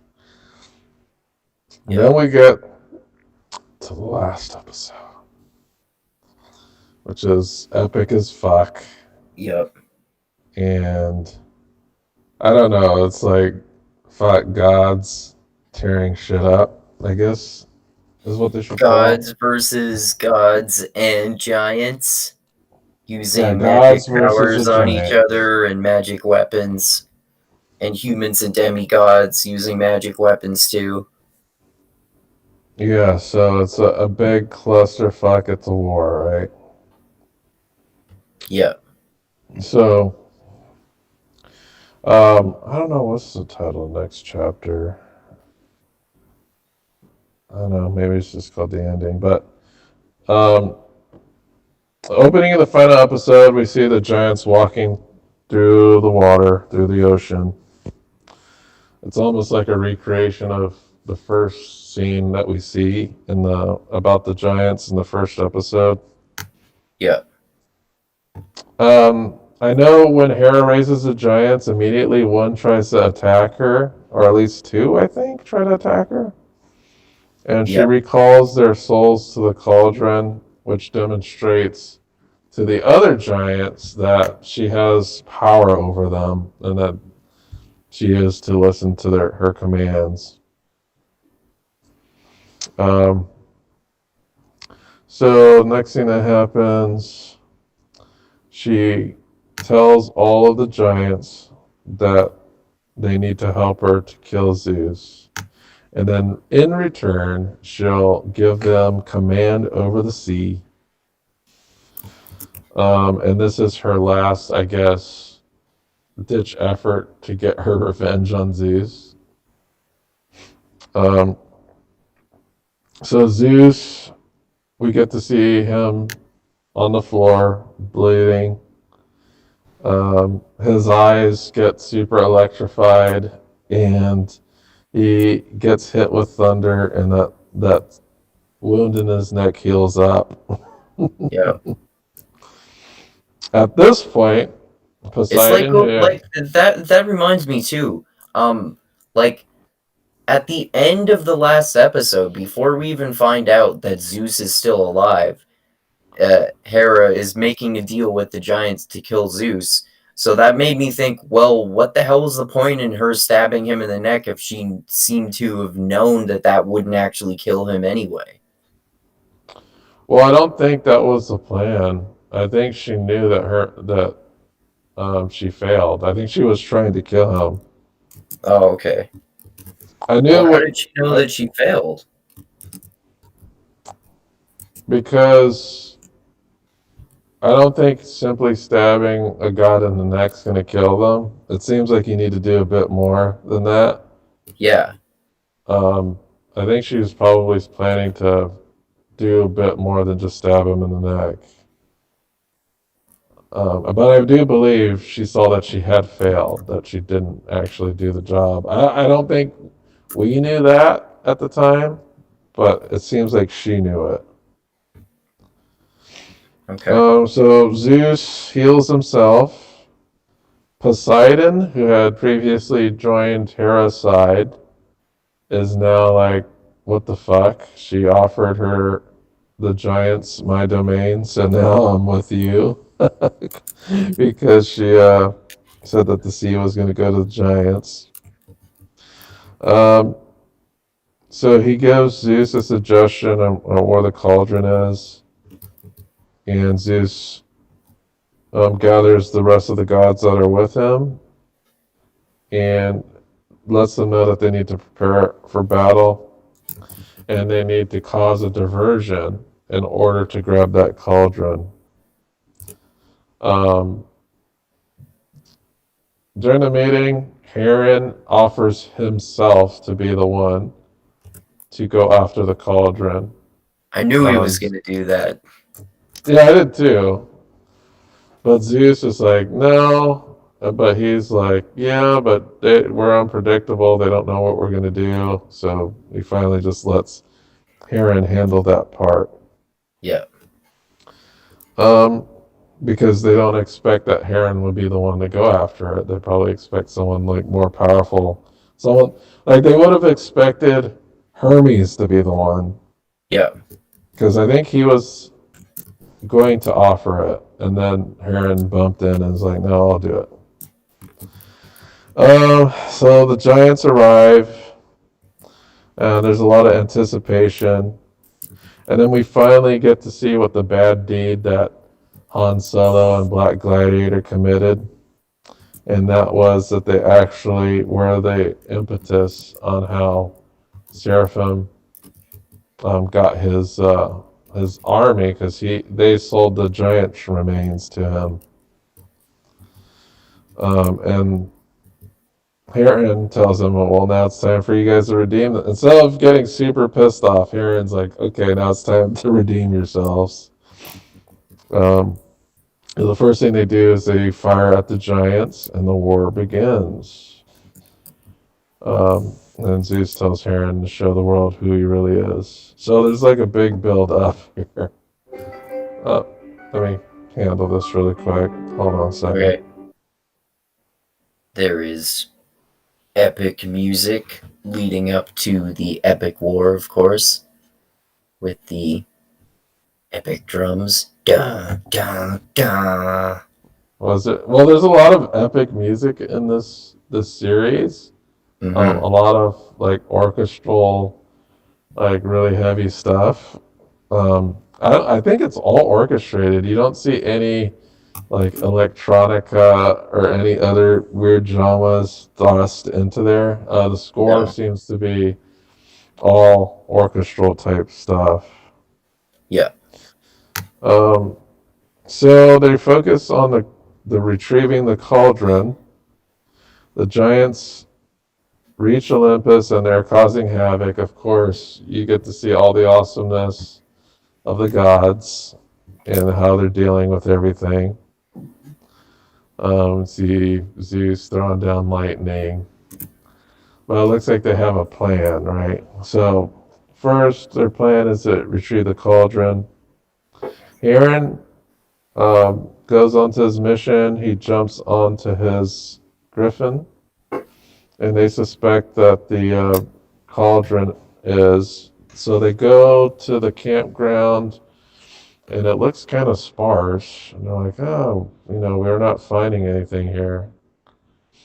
Eventually, they realize that it's hidden somewhere else. And they look up and they see like a big ass flock of crows surrounding some type of object in the sky. And and that's where they find it. So meanwhile, while this is going on, Zeus tries to reason with Hera. She resists his efforts, and she gets hit by thunderbolts in the sky. Um, so Heron, um, Talk about domestic violence. yeah, Heron. Well, she gets hit because the flock of seagulls, or I'm sorry, crows, is one of her transformations. She gets zapped, and then the cauldron falls to the ground, and Heron goes to dive for it because he's in the griffin. So he's trying to catch the seeker in a game of Quidditch here. As the what's the stupid little thing that they have to catch the seekers? Oh, the crap! I can't believe I'm forgetting what it's called. Flying snitch? Is that it? Snitch, yeah, the golden snitch, Golden snitch. Yeah, yeah, yeah. which is what's his name? Who's Harry? the fighter? Do you know the fighter? What The fighter? kid, the fighter and the kid. Yeah, What's the Brendan? He calls Brendan like some Shaw. guy. Yeah, he calls some guy that tests the UFC athletes for drugs. He calls him the golden snitch. That's funny. But anyway, Zeus pleads with Hera, and she refuses reason because they're fighting each other, and he's trying to talk her out of it still. And while they're talking, a giant grabs Hera, and I think he's about to like smash her. And then Zeus saves her, and he gets caught up too. But when she's on the ground, she's just like panting, and you see blood all over the place. Through all the drama that's going on, we do see that Hera and Zeus still have feelings for each other because Zeus sees Hera and he goes after the giant with all his might in order to save her. Um, so now that Zeus is captured by the giant now, the giant is about to finish Hera off because she's on the ground and the giant is about to step on her and splatter her like a bug. Yeah. Before this happens, both of the characters have flashbacks that remind them of how much they love each other and whatnot. So we kind of see the flashback of them fighting the giants previously and how they did it together. So what happens is Zeus, he goes nuclear and he self-destructs, and basically I don't think he kills this giant. Does he kill this giant, or he just like fucks it up a lot? I know he tries to I save don't this. remember. Yeah, he tries to save Hera by blowing himself up. And then while this is happening, Seraphim grabs Heron, and because Heron was going for the cauldron, and Seraphim grabs Heron, and he because Heron didn't join his cause, he drops Heron, and he goes plummeting down. Um, Seraphim also tries to kill Hera while she's down, but he notices a flock of birds charge and she's gone. So she created some type of distraction to get away. Heron gets a hold of the cauldron again, and then Seraphim goes to Alexia. But to help her out, Heron decides to fight him. And we see that Heron is feeling stronger than usual.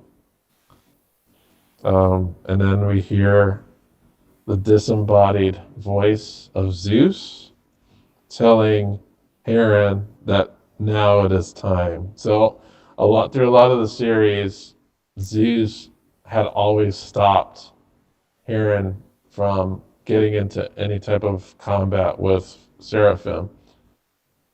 But Zeus says it is time. And we do see that he's getting imbued with some type of power during this exchange. Yeah. Heron is much more stronger than usual. And during this exchange, he reminds Aaron about containing his anger. And we kind of get a flashback of him doing that. Like we do see him containing it and taking out like that robot that he fought using his calm, collected self. Yeah. And then we see an epic fight between Seraphim. But before that, Seraphim asks him to join again. He ignores it. And Heron, just trying to be calm rather than angry, he does the classic move of letting his enemy stab him. Yeah, Right? she's the spear. Yeah, so he sheathes the spear, and as that happens, he uses his own body to pin Seraphim, and he also stabs Seraphim with that same spear. Well, was it a spear that he used? Yeah, he used the bident. Yeah, the Bident. So Heron tells She's Seraphim the that Bident. he's always going to be against him, and then we see Heron's eyes blaze with electricity, and then what does he do? He just like electrocutes the fuck out of Seraphim, Yep. and we see his body go limp. He grabs the cauldron and he recalls all the giants back into the cauldron. The war ends, and Heron has proved himself. Heron wakes up in the bed in Olympus. See that he's kind of all bashed and beat up. And he sees all the other gods there. Kofi's has a good scar on him from the battle. And everything is all good in Olympus land. Except we do see that the place looks a bit beat up. Yeah. But other than that, everything is good. Seraphim wakes up and he's kind of like in a misty face. And he is greeted by Hades, who we had not seen yet. So Hades shows up. And then Seraphim realizes that he's a spirit. And he sees hell in the distance. Hades offers to help him, but asks a favor. And he's told to kneel. So he's yet becoming a pawn of another god. Yep. And that is how the series ends. Yep. I couldn't really describe how epic that last battle is. There's so much that goes on. Yeah, You definitely, see man. It's awesome. Poseidon going at it, Hera's going at it. It's a battle of the gods. It's like Yep. the Avengers fighting, except with if every Avenger was like the level of Hulk or something. I don't know. Yeah, man. Definitely. Or And Thor. Yeah, except they're all like that. yeah, they're all like that. They're fighting like what 100-foot giants, and all the Yeah, something giants like that. Interesting thing about the giants is that they're all huge, but their powers like vary widely. Yeah, that's interesting. And they look very different too, right? Yeah, none of them look the Like same. yeah, I like that one of them that's like a giant squid woman. That one looks the most fucking weird and interesting to Yes, me. like a Cthulhu giant. Yeah, yeah, And there's like the snake arms guy who seems to be kind of like the leader. yeah. There's the one that walks on all fours, has like super saggy tits, and then shoots lasers out of its mouth. Yeah, That seems to be the strongest one. Like it just shoots lasers and obliterates everything. yeah, There's this one. There's the Mothra one that just kind of flies around yeah. and sucks. It sucks stuff up into its body. Yeah, But yeah, all of the. It's basically like a big kaiju battle, right? yeah, basically. Yeah, Like it's a huge kaiju battle, except they're fighting like eight kaiju at once. yeah, exactly. And they don't have giant robots, they have gods fighting them instead. Yeah, it's like gods versus the kaijus. Yeah, But I'm happy to see that this is getting a second season. I'm definitely going to be there to watch it when it comes out. yeah, me That's no too. question. Um, but yeah, this is I really enjoyed this. I think everybody like I've recommended this to so many people to watch because one of my friends was like, "Oh, have you seen?"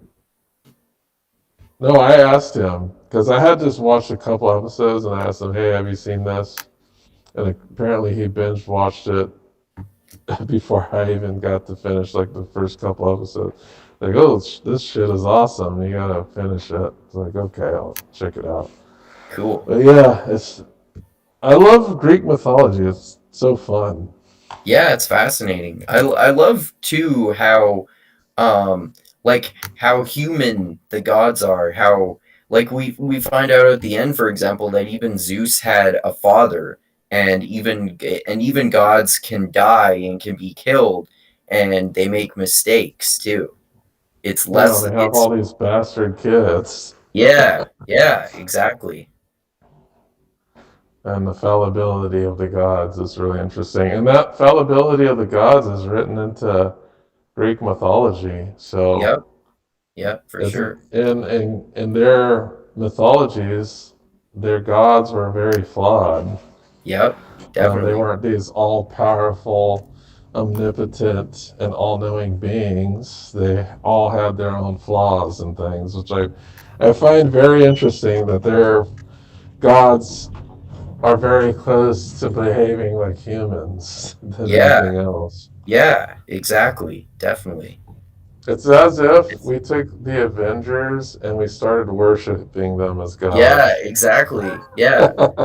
It's so different from like the way that most people see the gods of a lot of the Abrahamic religions today, like Christianity and Islam and Judaism. Although there are other ways of viewing the gods, like seeing them as an immanent god, which I learned about relatively recently, which is interesting too. Like even seeing the Christian God as being not omniscient and not omnipresent, and like you can change God as much as God can change you, which is like more similar to this Greek conception of gods. Yeah, it's really interesting. It's more humanizing. And Yeah, I like that they're super flawed. It yeah, just makes it way more interesting. It's just like when you read a book or have any story, if the protagonist has no flaws, it becomes an uninteresting story. yeah, Um, which is why I find the Greek mythology type of stuff really interesting. Interesting about this story, it's an original story. There's no Heron. As far as I know, there's no Archon named Alexia. Maybe there was, but right from the beginning, we're told that this is not and it's not a retelling of an ancient Greek tale. It's a tale using all the personalities from Greek mythology and trying to stay true to those personalities and crafting an all new story for it, which I thought they did a pretty damn good job. Yeah, yeah, for sure.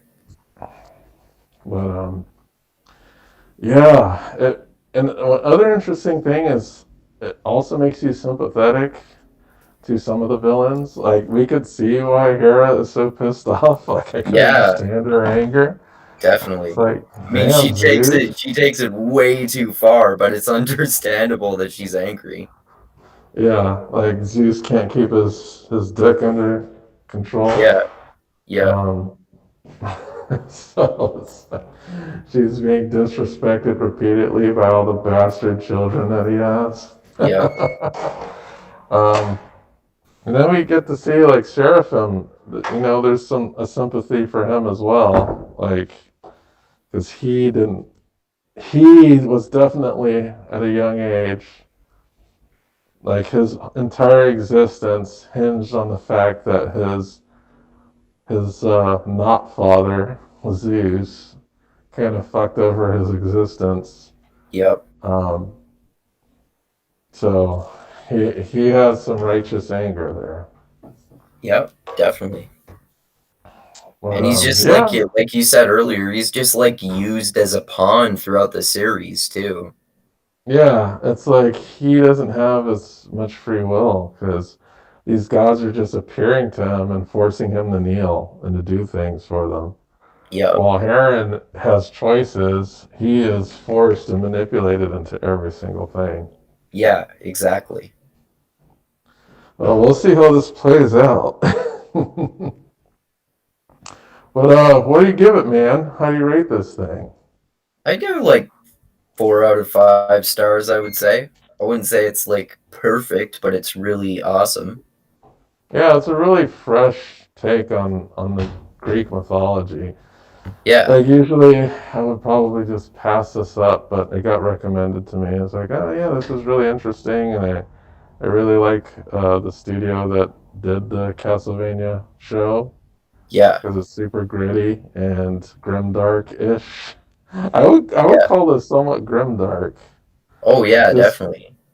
despite how everyone's getting fucked over. I think it's just that third episode that's just like, damn, man, It look at gets this shit. really, really violent and gory. Yeah, for I sure. think the third and fourth episode. So when when Heron, his mother, gets killed, and when we see the story of Seraphim and how he became who he was, Yeah, it's just like, wow, we are taking like the most fucked up individuals and making them the heroes and the antagonists of the story. It's just one was able to handle the fucked upness and one wasn't.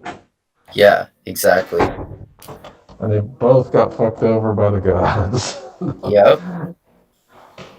Yeah. So yeah, I'd give it a 4 as well. It's not super fucking amazing. It's great. I'd recommend it to anybody. And I'd actually say a second viewing, I would say is recommended because when you go back through it, you see these little things getting set up that you missed before. Oh, cool. Yeah, I always love it when any book or movie or show does that. Yeah, so I was going through like the early episodes again. I was like, oh yeah, they set that part up. Oh, okay, they set this up. But I didn't realize it before because you don't know. Sometimes you kind of have an idea that they are because the way that they trickle in information at sometimes seems abrupt, but it really isn't when you find all the other little clues that they're telling you there. Oh, okay. Cool. But yeah, I give it a 4 out of 5, perhaps a 4.5 for a series. The great thing is it's not super long, so they don't try to draw out the story like some animes do. Yeah, it's really fast paced. Yeah, that's the good thing about an episode arc is that they're really able to get to the nuts and bolts of the story without drawing it out too much. Like Yeah. if this was going to be a movie, I think it would be what, like a 4 hour movie. Yeah. So I think because they're 8 half-hour episodes, so yeah, that makes sense. yeah, so it's kind of the perfect length to recommend to somebody because it's not super long, but it's also because it's I have a hard time recommending super long series to people because there's so much to get through. Yeah. In this case, it's only 8 episodes, so it's a good place for someone to touch off. The same thing for Castlevania. The first season is only 4 episodes, so it's super easy to recommend people to watch it, and then Yeah. that kind of piques their interest for the other seasons. This one the same way. It's only 8 episodes, so I do recommend if you guys have not seen this, check it out. It's fun. It's interesting. There's a lot of blood and gore, so if you're into that, you'll get to see it. Interesting blood and gore. You'll see all that Greek mythology awesomeness. Yeah. But yeah, 4 out of 5. Yeah. It's great, man. All right, so we can roll into our next segment. What'd you read this week? Well, I was telling you before we started this, that I finished, or wait, no, that I'm reading Acceptance, which is the third book in the Southern Reach slash Area X trilogy. And for people watching who don't know, the first one of those, called Annihilation, is the one that got made into a movie starring Natalie Portman that came out a few years ago. That's really awesome as well. And yeah, that's just it's a really great science fiction series. I love how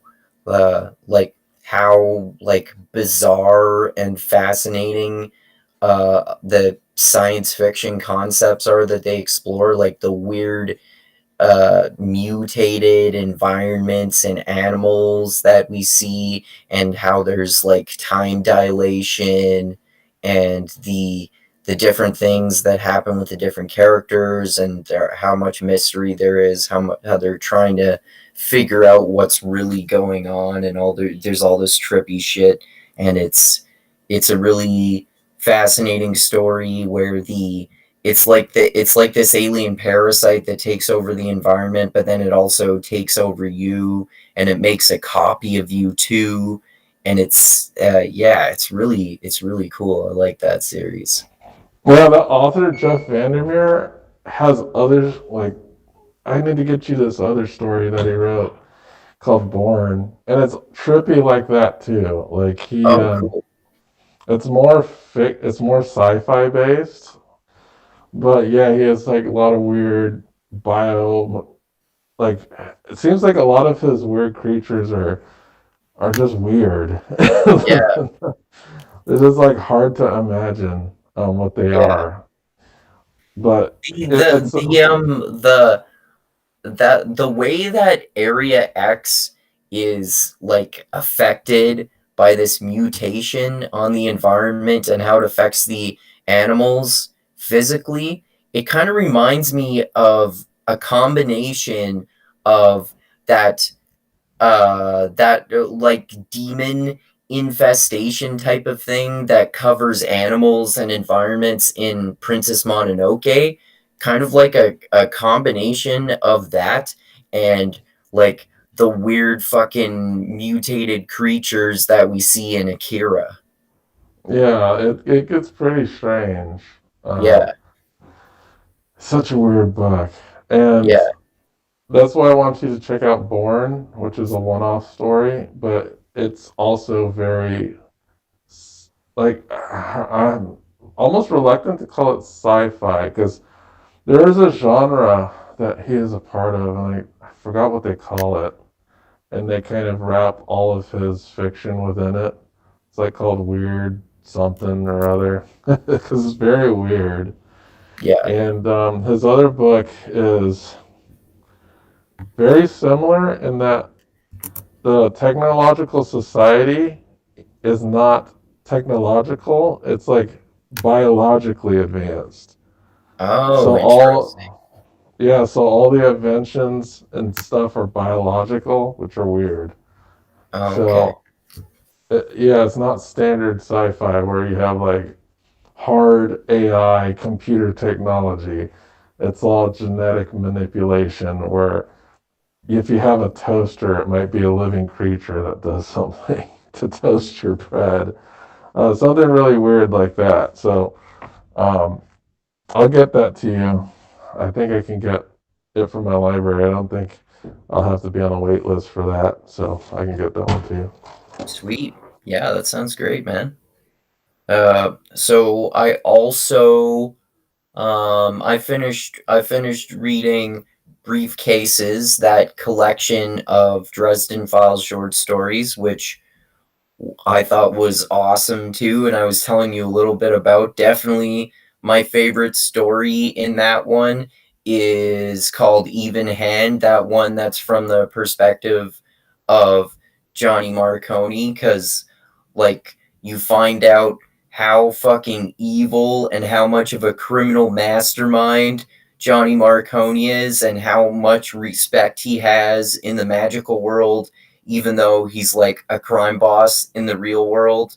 And like just getting his perspective and how ruthless he is and the depth of his plans are so interesting to me. And I liked all of the stories, some more so than others, but I think like uh the my favorite stories in the collection are all of the ones from different people's perspectives other than Dresden, like that one from the perspective of Johnny Marconi, and that one from the perspective of Butters, and then that one from the perspective of Molly, and then those two parts of that story, I think it's called Zoo Day, Oh, where there's three two parts. yeah, Yeah. yeah, that one has the perspective of Dresden, and then also Maggie, and then also Mouse. So that one was really interesting too. And the a few of the ones about the werewolves, or not the werewolves, the Bigfoots were interesting too. Yeah, so a lot of these short stories will actually play into the next books Oh, cool. because I'm trying to think of what would have happened if you had not read the first story. Like you can read the next books and not know anything about the short stories, but I think the short stories are actually important because some of those characters show up in the next books. So I think it's really good to have read these before the next couple books that you're gonna read, Oh, okay. which is Cool. Peace Talks and Battleground, right? Yes, definitely. Yeah. So yeah, I think one of my favorites. I really liked the Molly story because it had a crazy ending. Yeah, definitely, man. I was like, fuck, that's messed up. Yeah, man. um, yeah, that one I really liked. The Lucio one, which was like the first story. Oh yeah, actually, I totally forgot about that one. That was one of my favorites, definitely. That one was Yeah, really Fish cool. for Her Warlords with killing Wyatt killing Earp. zombies with Wyatt Earp in the Old West. That was so fucking cool. Yeah, that was definitely one of my favorites. And what else ones did I like? The Molly, and I like Zoo Day. I like seeing those three different perspectives on the Because same. you find out so much more about both Maggie and Mouse, right? Yeah, that mouse is like as intelligent as a human. We know that, And he's got this and like it's and he's got this like doppelganger that he's trying to defeat all the time. that, and he has an awareness of the spiritual world that even Dresden can't see. Yeah, And it seems that Molly has some insight into that world as well. yeah. So we're seeing at this point that Molly is going to be someone that has powers. You mean Maggie? Oh yeah, Maggie. Maggie is going to be an individual with powers. Yeah, Because she's sensitive to the spiritual world, and she seems to be able to talk to spirits. So, yeah. Like um, she's you can tell how precocious she is already, right? that's right. So yeah, it was a good set of stories. I highly recommend. I still need Me to check too. out that first book. that has Aftermath in it. I still Oh, Side haven't tried it Jobs? yet. Yeah, Oh yeah, still that's haven't a really checked it good out one yet. too. Yeah. Yeah. Well, yeah, that's a good one. Was Yeah. there anything else you had read this week? Yeah, I read that John Bolton book, The Room Where It Happened. Um Oh man, uh, did you finish that? yeah, I actually liked it a little bit more than I expected. Like I liked it more than the recent political books that we read, like White Fragility by Robin DiAngelo and Candace Owens' book Blackout too, because his arguments are John Bolton's arguments are a little more sophisticated, even though I totally disagree with like 99.9% of his conclusions. And it was interesting to learn like more details about foreign policy and be reminded about some of the events that happened during the Trump presidency. And then like the one thing that was really similar to the other three or four books about Trump that I've read from the perspective of either journalists or people inside his administration was really not surprising that he's like a selfish, bumbling idiot who doesn't know what he's doing, and he's all about pursuing his own self-interest and making himself look good, and he doesn't really know what he's talking about, and he's intellectually lazy and all this stuff.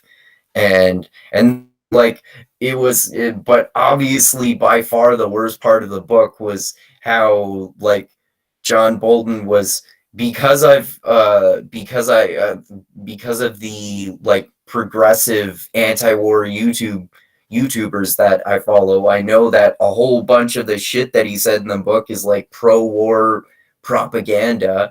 And there's like all the stuff that he says in the book is so fucking phenomenally pro-war that it's interesting because he makes Trump look both bad and good, because he's bad because of all this shit about his personality that I said, like he's a selfish bumbling idiot. And but then he also makes him look good because throughout the whole book he's like, oh, Trump's so awful, he wasn't pro-war enough, we gotta go in all of these wars, man, come on. Yeah, like when he didn't want to bomb the people in Iran for shooting down drones. Yeah. Yeah, and Bolton was like super mad about that. Yeah. He was trying to get us to send troops to fucking Venezuela. Yeah. It's like, fuck, Everywhere. man. It's like, his answer to everything is send troops there. And, Yeah. like, oh, it's all regime change. That's his whole deal. Yeah. Regime Yeah, change, man. regime change. It's like, fuck. Like, when in the last 30 years has regime change been successful in any way? It hasn't really. Like, didn't work in Vietnam. It hasn't worked since, really. Yeah. We gotta stop these bad guys, man. Yeah, he gets ridiculous. And then, oh man, it's just, fuck, the guy just wants to bomb everybody. And regime change is like the name of the day for the guy. And he Yeah. doesn't take any responsibility at all when regime change goes bad. It's like, oh yeah, it's not nation building is not my responsibility. Even though he's calling for regime change for everything, it's like, what are you supposed to do after you remove the? It's like, what are you supposed to do when you remove the head of state and there's a giant power vacuum? Like, he doesn't give a shit what happens afterwards. It's like, fuck, man. It's like, what's the point in doing that if you're not going to try to make sure that the mantle of power is going to be put in the right hands?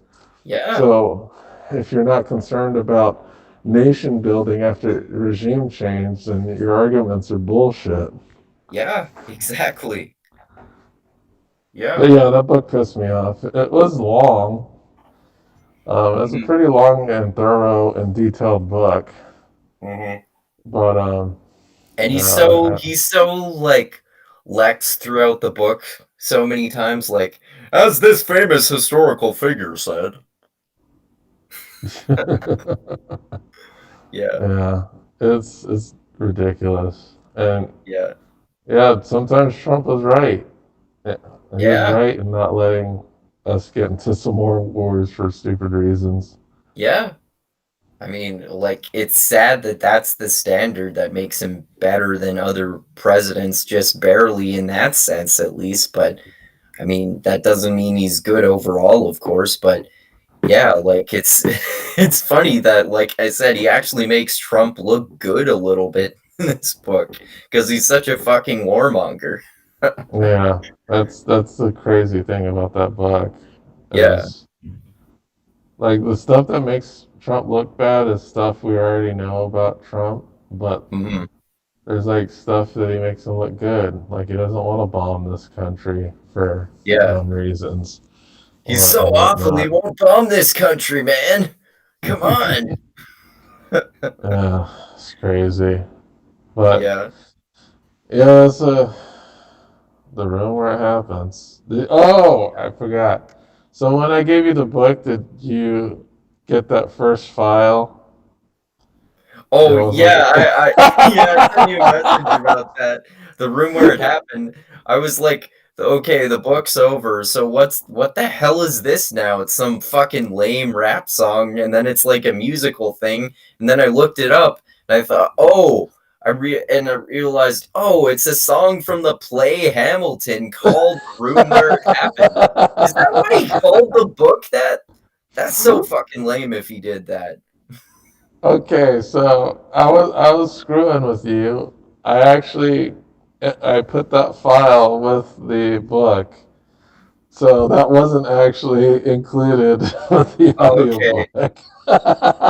Okay, that's why I was confused. I was like, "What the hell is this, man?" Because I didn't know what the hell it was at first. Did you listen to Yeah, it's a it? terrible song. Terrible. Ah, They're not good at rapping at all, and it's the lyrics are so lame. how long did it take for you to figure out that it was from Hamilton? Well, I looked it up like right when it started playing, so it was pretty quick that I figured it out. Okay. Yeah, I was just screwing with you, man. That's not part of the book. Yeah. Was there anything else you read this week? Yeah, I've been reading and I'm almost finished reading House Atreides, which is the first prequel by Brian Herbert, the son of Frank Herbert, who wrote the original Dune series. And yeah, so far this is actually really good, I would say. There's a whole bunch of interesting stuff. Some of it is similar to a lot of the other books. You know, how there are some similarities in a lot of or most of the books, even. Uh-huh. But the like there are some interesting differences in this one. Like, for example, a large portion of the story takes place from the perspective of one of the Baron Harkonnens, and Hmm.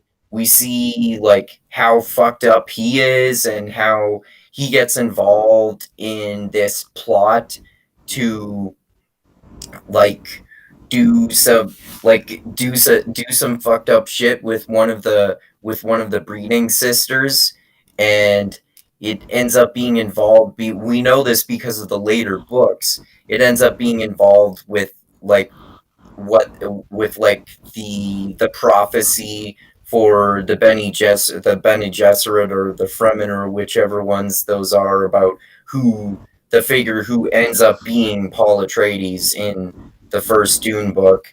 And and then of course the one thing that's similar about this book is that there's Duncan Idaho, and it's him as a child, and it's about how he gets involved with like being involved with the emperor. I think it's Paulus, like Emperor Paulus. Hollis? Paulus, not Paulus, if I remember correctly. I think that's like maybe the grandfather of Paul, because there's also like Prince Leto, like Leto the First, not the Leto from later on in the series, since it's a prequel. and he's like younger and like ends up becoming the emperor at one point in the story.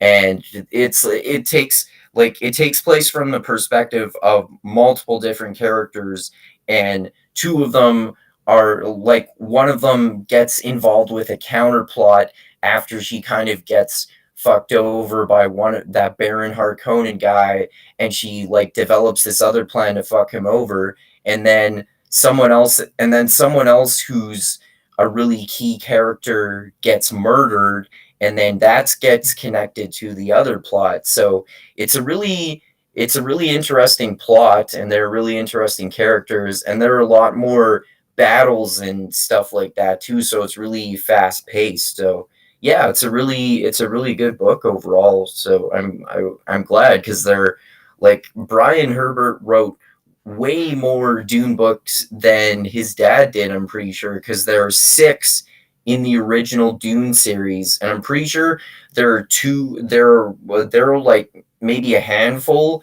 of different smaller of different related series. Like, I think most of them, at least, or if not all of them, are prelude series, and I think there are at least three books in each of these handful or so of different series. So that's cool. I'm looking forward to reading all of those because of this one.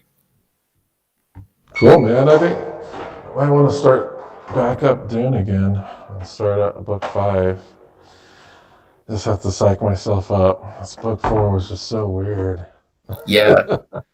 If I remember correctly, book 5. Yeah, I think so. Book 5 was one of my favorite books in the series, actually. If I remember correctly, book 1, 3, and 5 were some of my favorites. I think the book 1 was my absolute favorite, and I think I like book 5 more than book 3, actually, but I like book 3 a lot too. Even though there was that weird shit. I like that weird shit with like Leto becoming a worm person god thing, basically. Yeah, he becomes a worm god. Yeah. And I think that's also the book where um, doesn't Paul come back as like a crippled old man or something? Yeah, yeah. Briefly, he talks to Like Leto a as a worm god, dwarf. I think, right? He becomes a crippled old man, and there's like some weird dwarf guy, the clown Yeah, thing. yeah. That part was super weird. It was entertaining though. Yeah, yeah. But yeah. Was there anything else you had read this week? Yeah, there was one more. I read this short nonfiction book called Stiff, which was interesting because it was about the history of how dead bodies have been preserved, and that how they've been used in medical and government experiments and stuff like that. And so that was pretty interesting. I recommend that one too. All right, cool, man. Well, this week I finished Obama's book, Promised Land. Oh yeah, I Um, saw that. You liked it, I saw, right? Didn't you give it like 4 stars on Goodreads? I liked it because he's just a good writer. Like, and the book wasn't really about ideology or anything. It was mainly just an accounting of what happened in his life and what happened in his career. This is not like a book promoting a political ideology, really. It's kind of like, I'm trying to think. Well, it's a memoir, so you're gonna expect to see what you get out of a memoir. Like it's gonna be similar to the room where it happens, except Obama isn't always 100% certain with everything, like John Bolton is. Like John Bolton is just like, oh, I'm right, and everybody else is fucking wrong. Yeah. That's like the air of him when I listen to his book. Yeah. Obama like genuinely Especially that last struggles. part of the audiobook, the epilogue, when you hear his voice, because he's Mhm. worse than the narrator for sure. um, He sounds like a grumpy old man. Because he yeah, the is. good thing about Obama is that when he explains his thought processes, you actually see that he's struggling over what type of decisions to make at what point in time. Right. It's not like, oh, I'm right at all times and everybody else is wrong. We do see him like picking like there's different times where he had different paths to choose, and then he kind of shows the rationalization on the specific path that he chose. Okay. And when he makes his rationalizations, like some of them make sense. Like I know populists and super left wing people and some super right wing people hate that he bailed out the banks. Oh yeah. Well, that's understandable. It is understandable, but the problem with the US financial system is that it is extremely complex.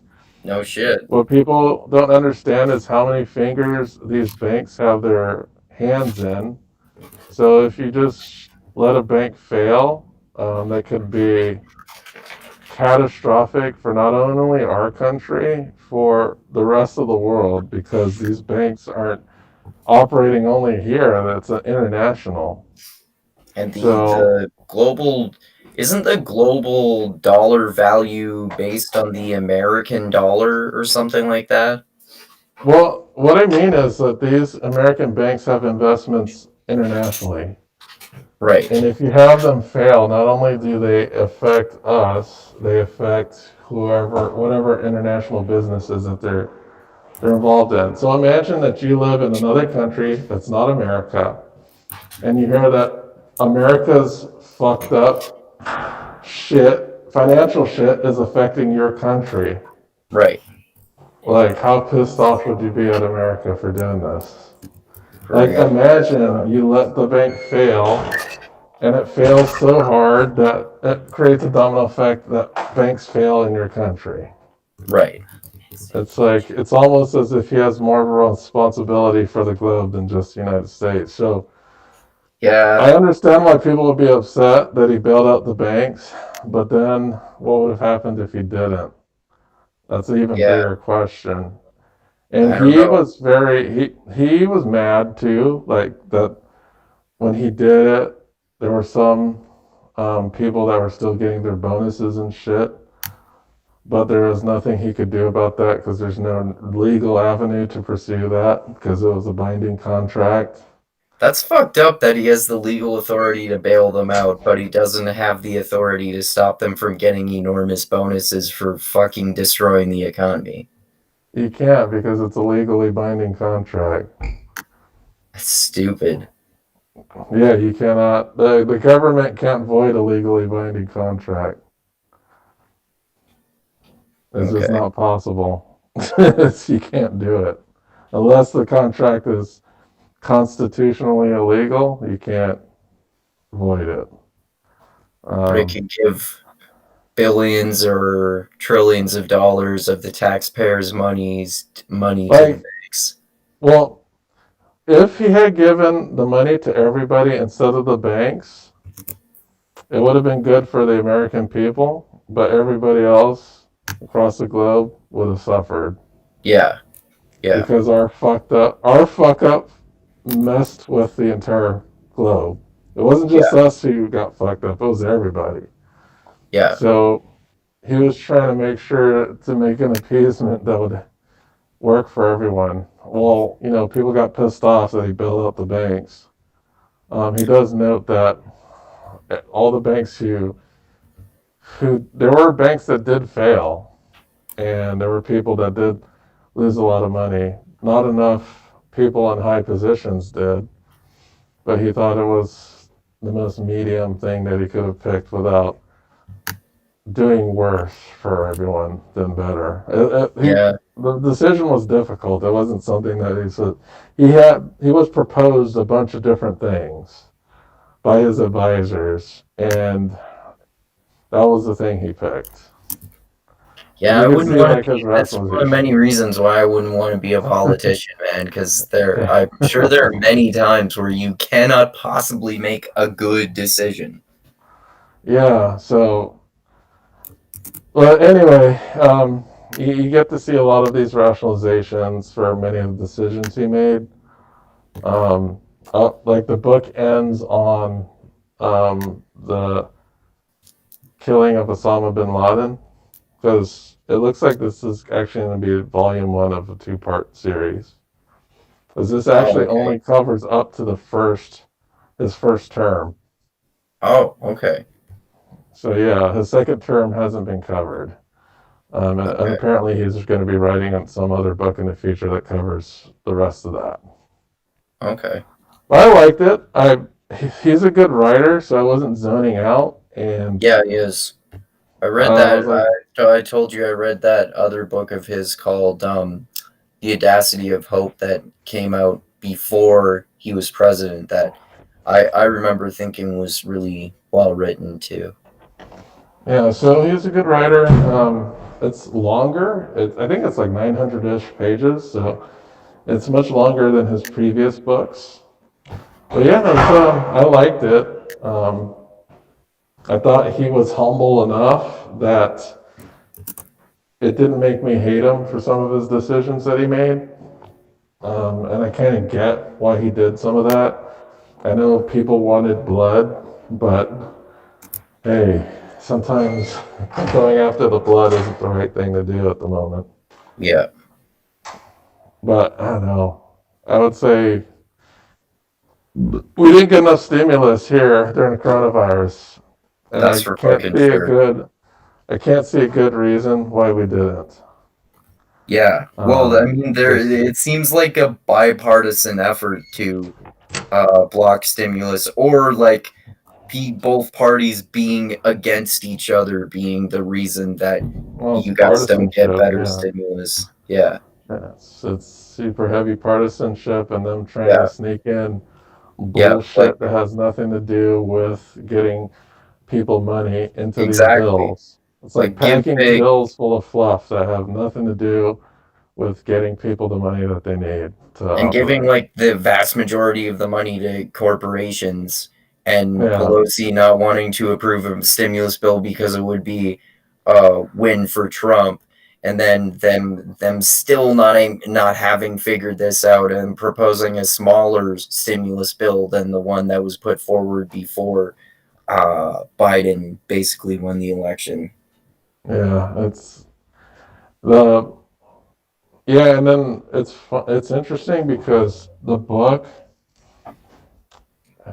he in the book he points out the increase on how difficult it is to do something as the parties become more partisan and that they never agree on anything, so nothing gets done. Um, and he basically talks about how it gets ramped up every year. So basically, it's a result of partisanship. It sucks because now the government is almost non functional. Yeah. So, but yeah, I would recommend it. Check it out. I'll put it up if you want to check that one out. Yeah, sure, man. Cool. Another thing I'm reading right now is Elantris, Oh, cool. Brandon Sanderson's first book. Um, Interesting enough, is I'm 40 minutes in, and there's little, I'm sorry, not 40 minutes, 40% through the book, and there's little to no combat in it. Oh, interesting. That is, because we kind of know Sanderson as this guy that writes the most awesomest combat, and there's not very much in this. And it reminds me a lot of, Especially in his earlier and shorter books like Mistborn, right? yeah, and it reminds me a lot of Warbreaker, because if you remember Warbreaker, there's not a whole lot of combat in that book. No, that's true. It's very similar, um, so that it's very plot and character focused. I would recommend it. I think it's pretty good so far. The world that he built there is interesting. Like the mystery of the world is pretty interesting. But yeah, I'd say check it out. It's the first book, and it is actually part of the Cosmere, so you will be needing to get to it sooner or later. For sure. And I got a copy of that, so whenever you're ready, I can put that one up too. Sweet. Yeah, man. I'll totally read it. And I've started reading a graphic novel that the show The Boys is based on Oh, Amazon. cool. I did not know that that was based on a graphic novel. And so far, I'm actually liking the show better. Oh, interesting. Yeah, I like some of the characters. I think are better done on the show. Especially like two of the main characters, Huey and Billy Butcher. I think are better in the show than they are in the original comic book. That's just my opinion so far.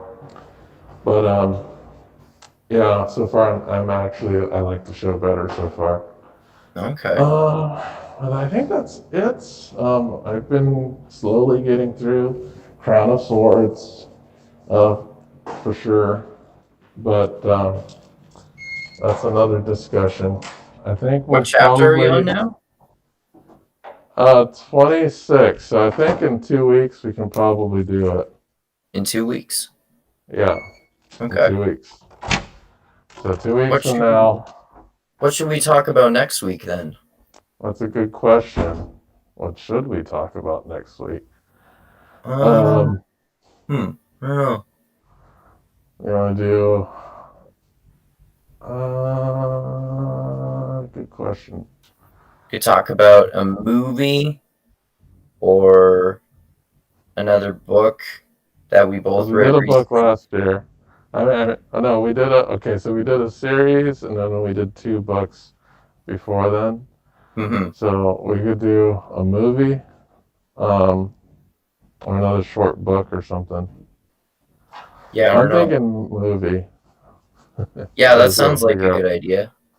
Just gotta figure out what movie if we're gonna do fiction or nonfiction.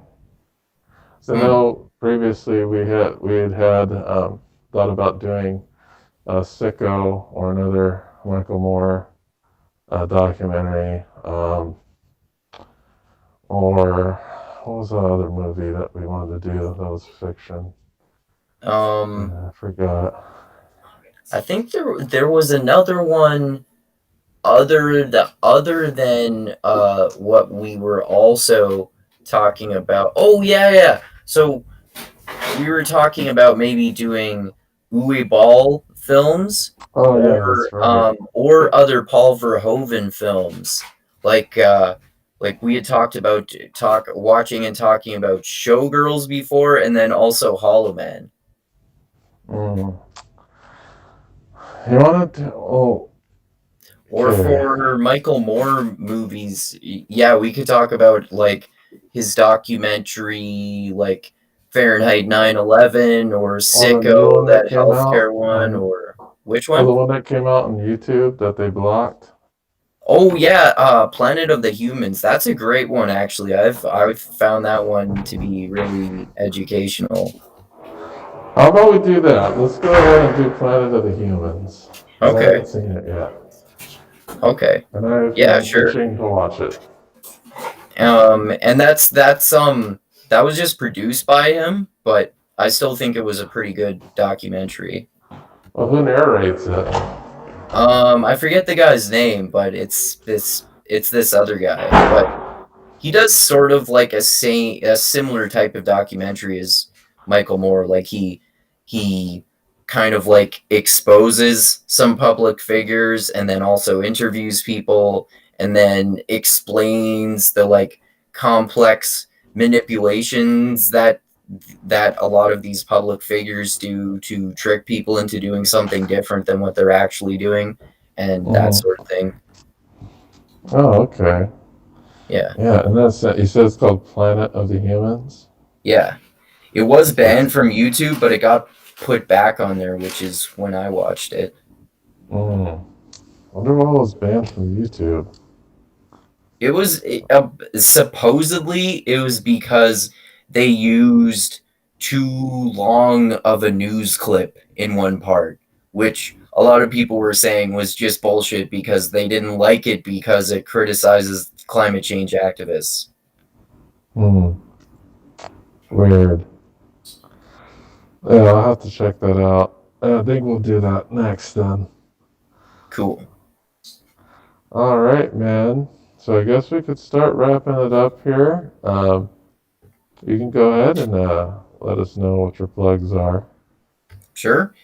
Yeah, people can check out my YouTube channel, Mindgasms, if they want to, where tomorrow with Dusty and also Chris and Shizan, we're going to talk about the movie called Snowpiercer, which is directed by Bong Joon-ho, who directed Parasite, that won and got nominated for some Academy Awards, and we talked about that previously on my channel as well. And also the last one that I did was with my Orthodox Christian friend Shane Kennedy and his Protestant Christian friend Justin, and we talked about this essay that Shane had sent me on Jonathan Pageau's website, who got famous for he's like an Orthodox Christian artist and intellectual who got famous for being associated with Jordan Peterson. And it's an article not written by him, but which I thought it was at first, but on his website about Marshall McLuhan, who was a Canadian philosopher a long time ago, and it's about how, from his Catholic perspective, the Protestant Reformation like ruined or destroyed Christianity. So we did like an in-depth philosophical and theological discussion slash debate about that, where I asked them a lot of questions and like tried to argue against some of these positions because we had some agreements and some disagreements, and I thought it was an interesting conversation. And we're doing a part two of that one next week because we barely got into any of my notes that I had made and questions that I had come up with for for asking them on the episode. So we're going to do that next week. And then also next week, I'm going to do a conversation with Reed Nice Wonder from Mixed Mental Arts and his friend Nathan, who has a street epistemology channel. And we're going to talk about a documentary that Reed suggested called Mighty Ira, which is about former ACLU director who defended who at first got known for fighting for civil rights for the civil rights movement, and then he got even more well known after that for defending Nazis' free speech in a town with a lot of Holocaust survivors. So we're going to talk about that interesting documentary. And also people can check out my blog if they want to, which is at mindgasms.bplifetime.com, where I publish chapters of my novel that I'm writing, short stories, poems, and blogs about ideas like history, philosophy, politics, religion, science, etc. And oh yeah, also people can give me money on Patreon at Mindgasms if they want to, which I always greatly appreciate. And I'm on the social medias, the Twitter and Instagram at Andrew Mindgasms, and Andrew Meintzer, Meintzer is the last name, on Facebook. And yeah, that's everything. All right, great. Well, yes, join us next week for our discussion about Planet of the Humans, and that's what we'll be covering, that documentary, same bat time, same bat channel. Since I don't have a official social media spots, you can hit us up at the Mixed Mental Arts Facebook group.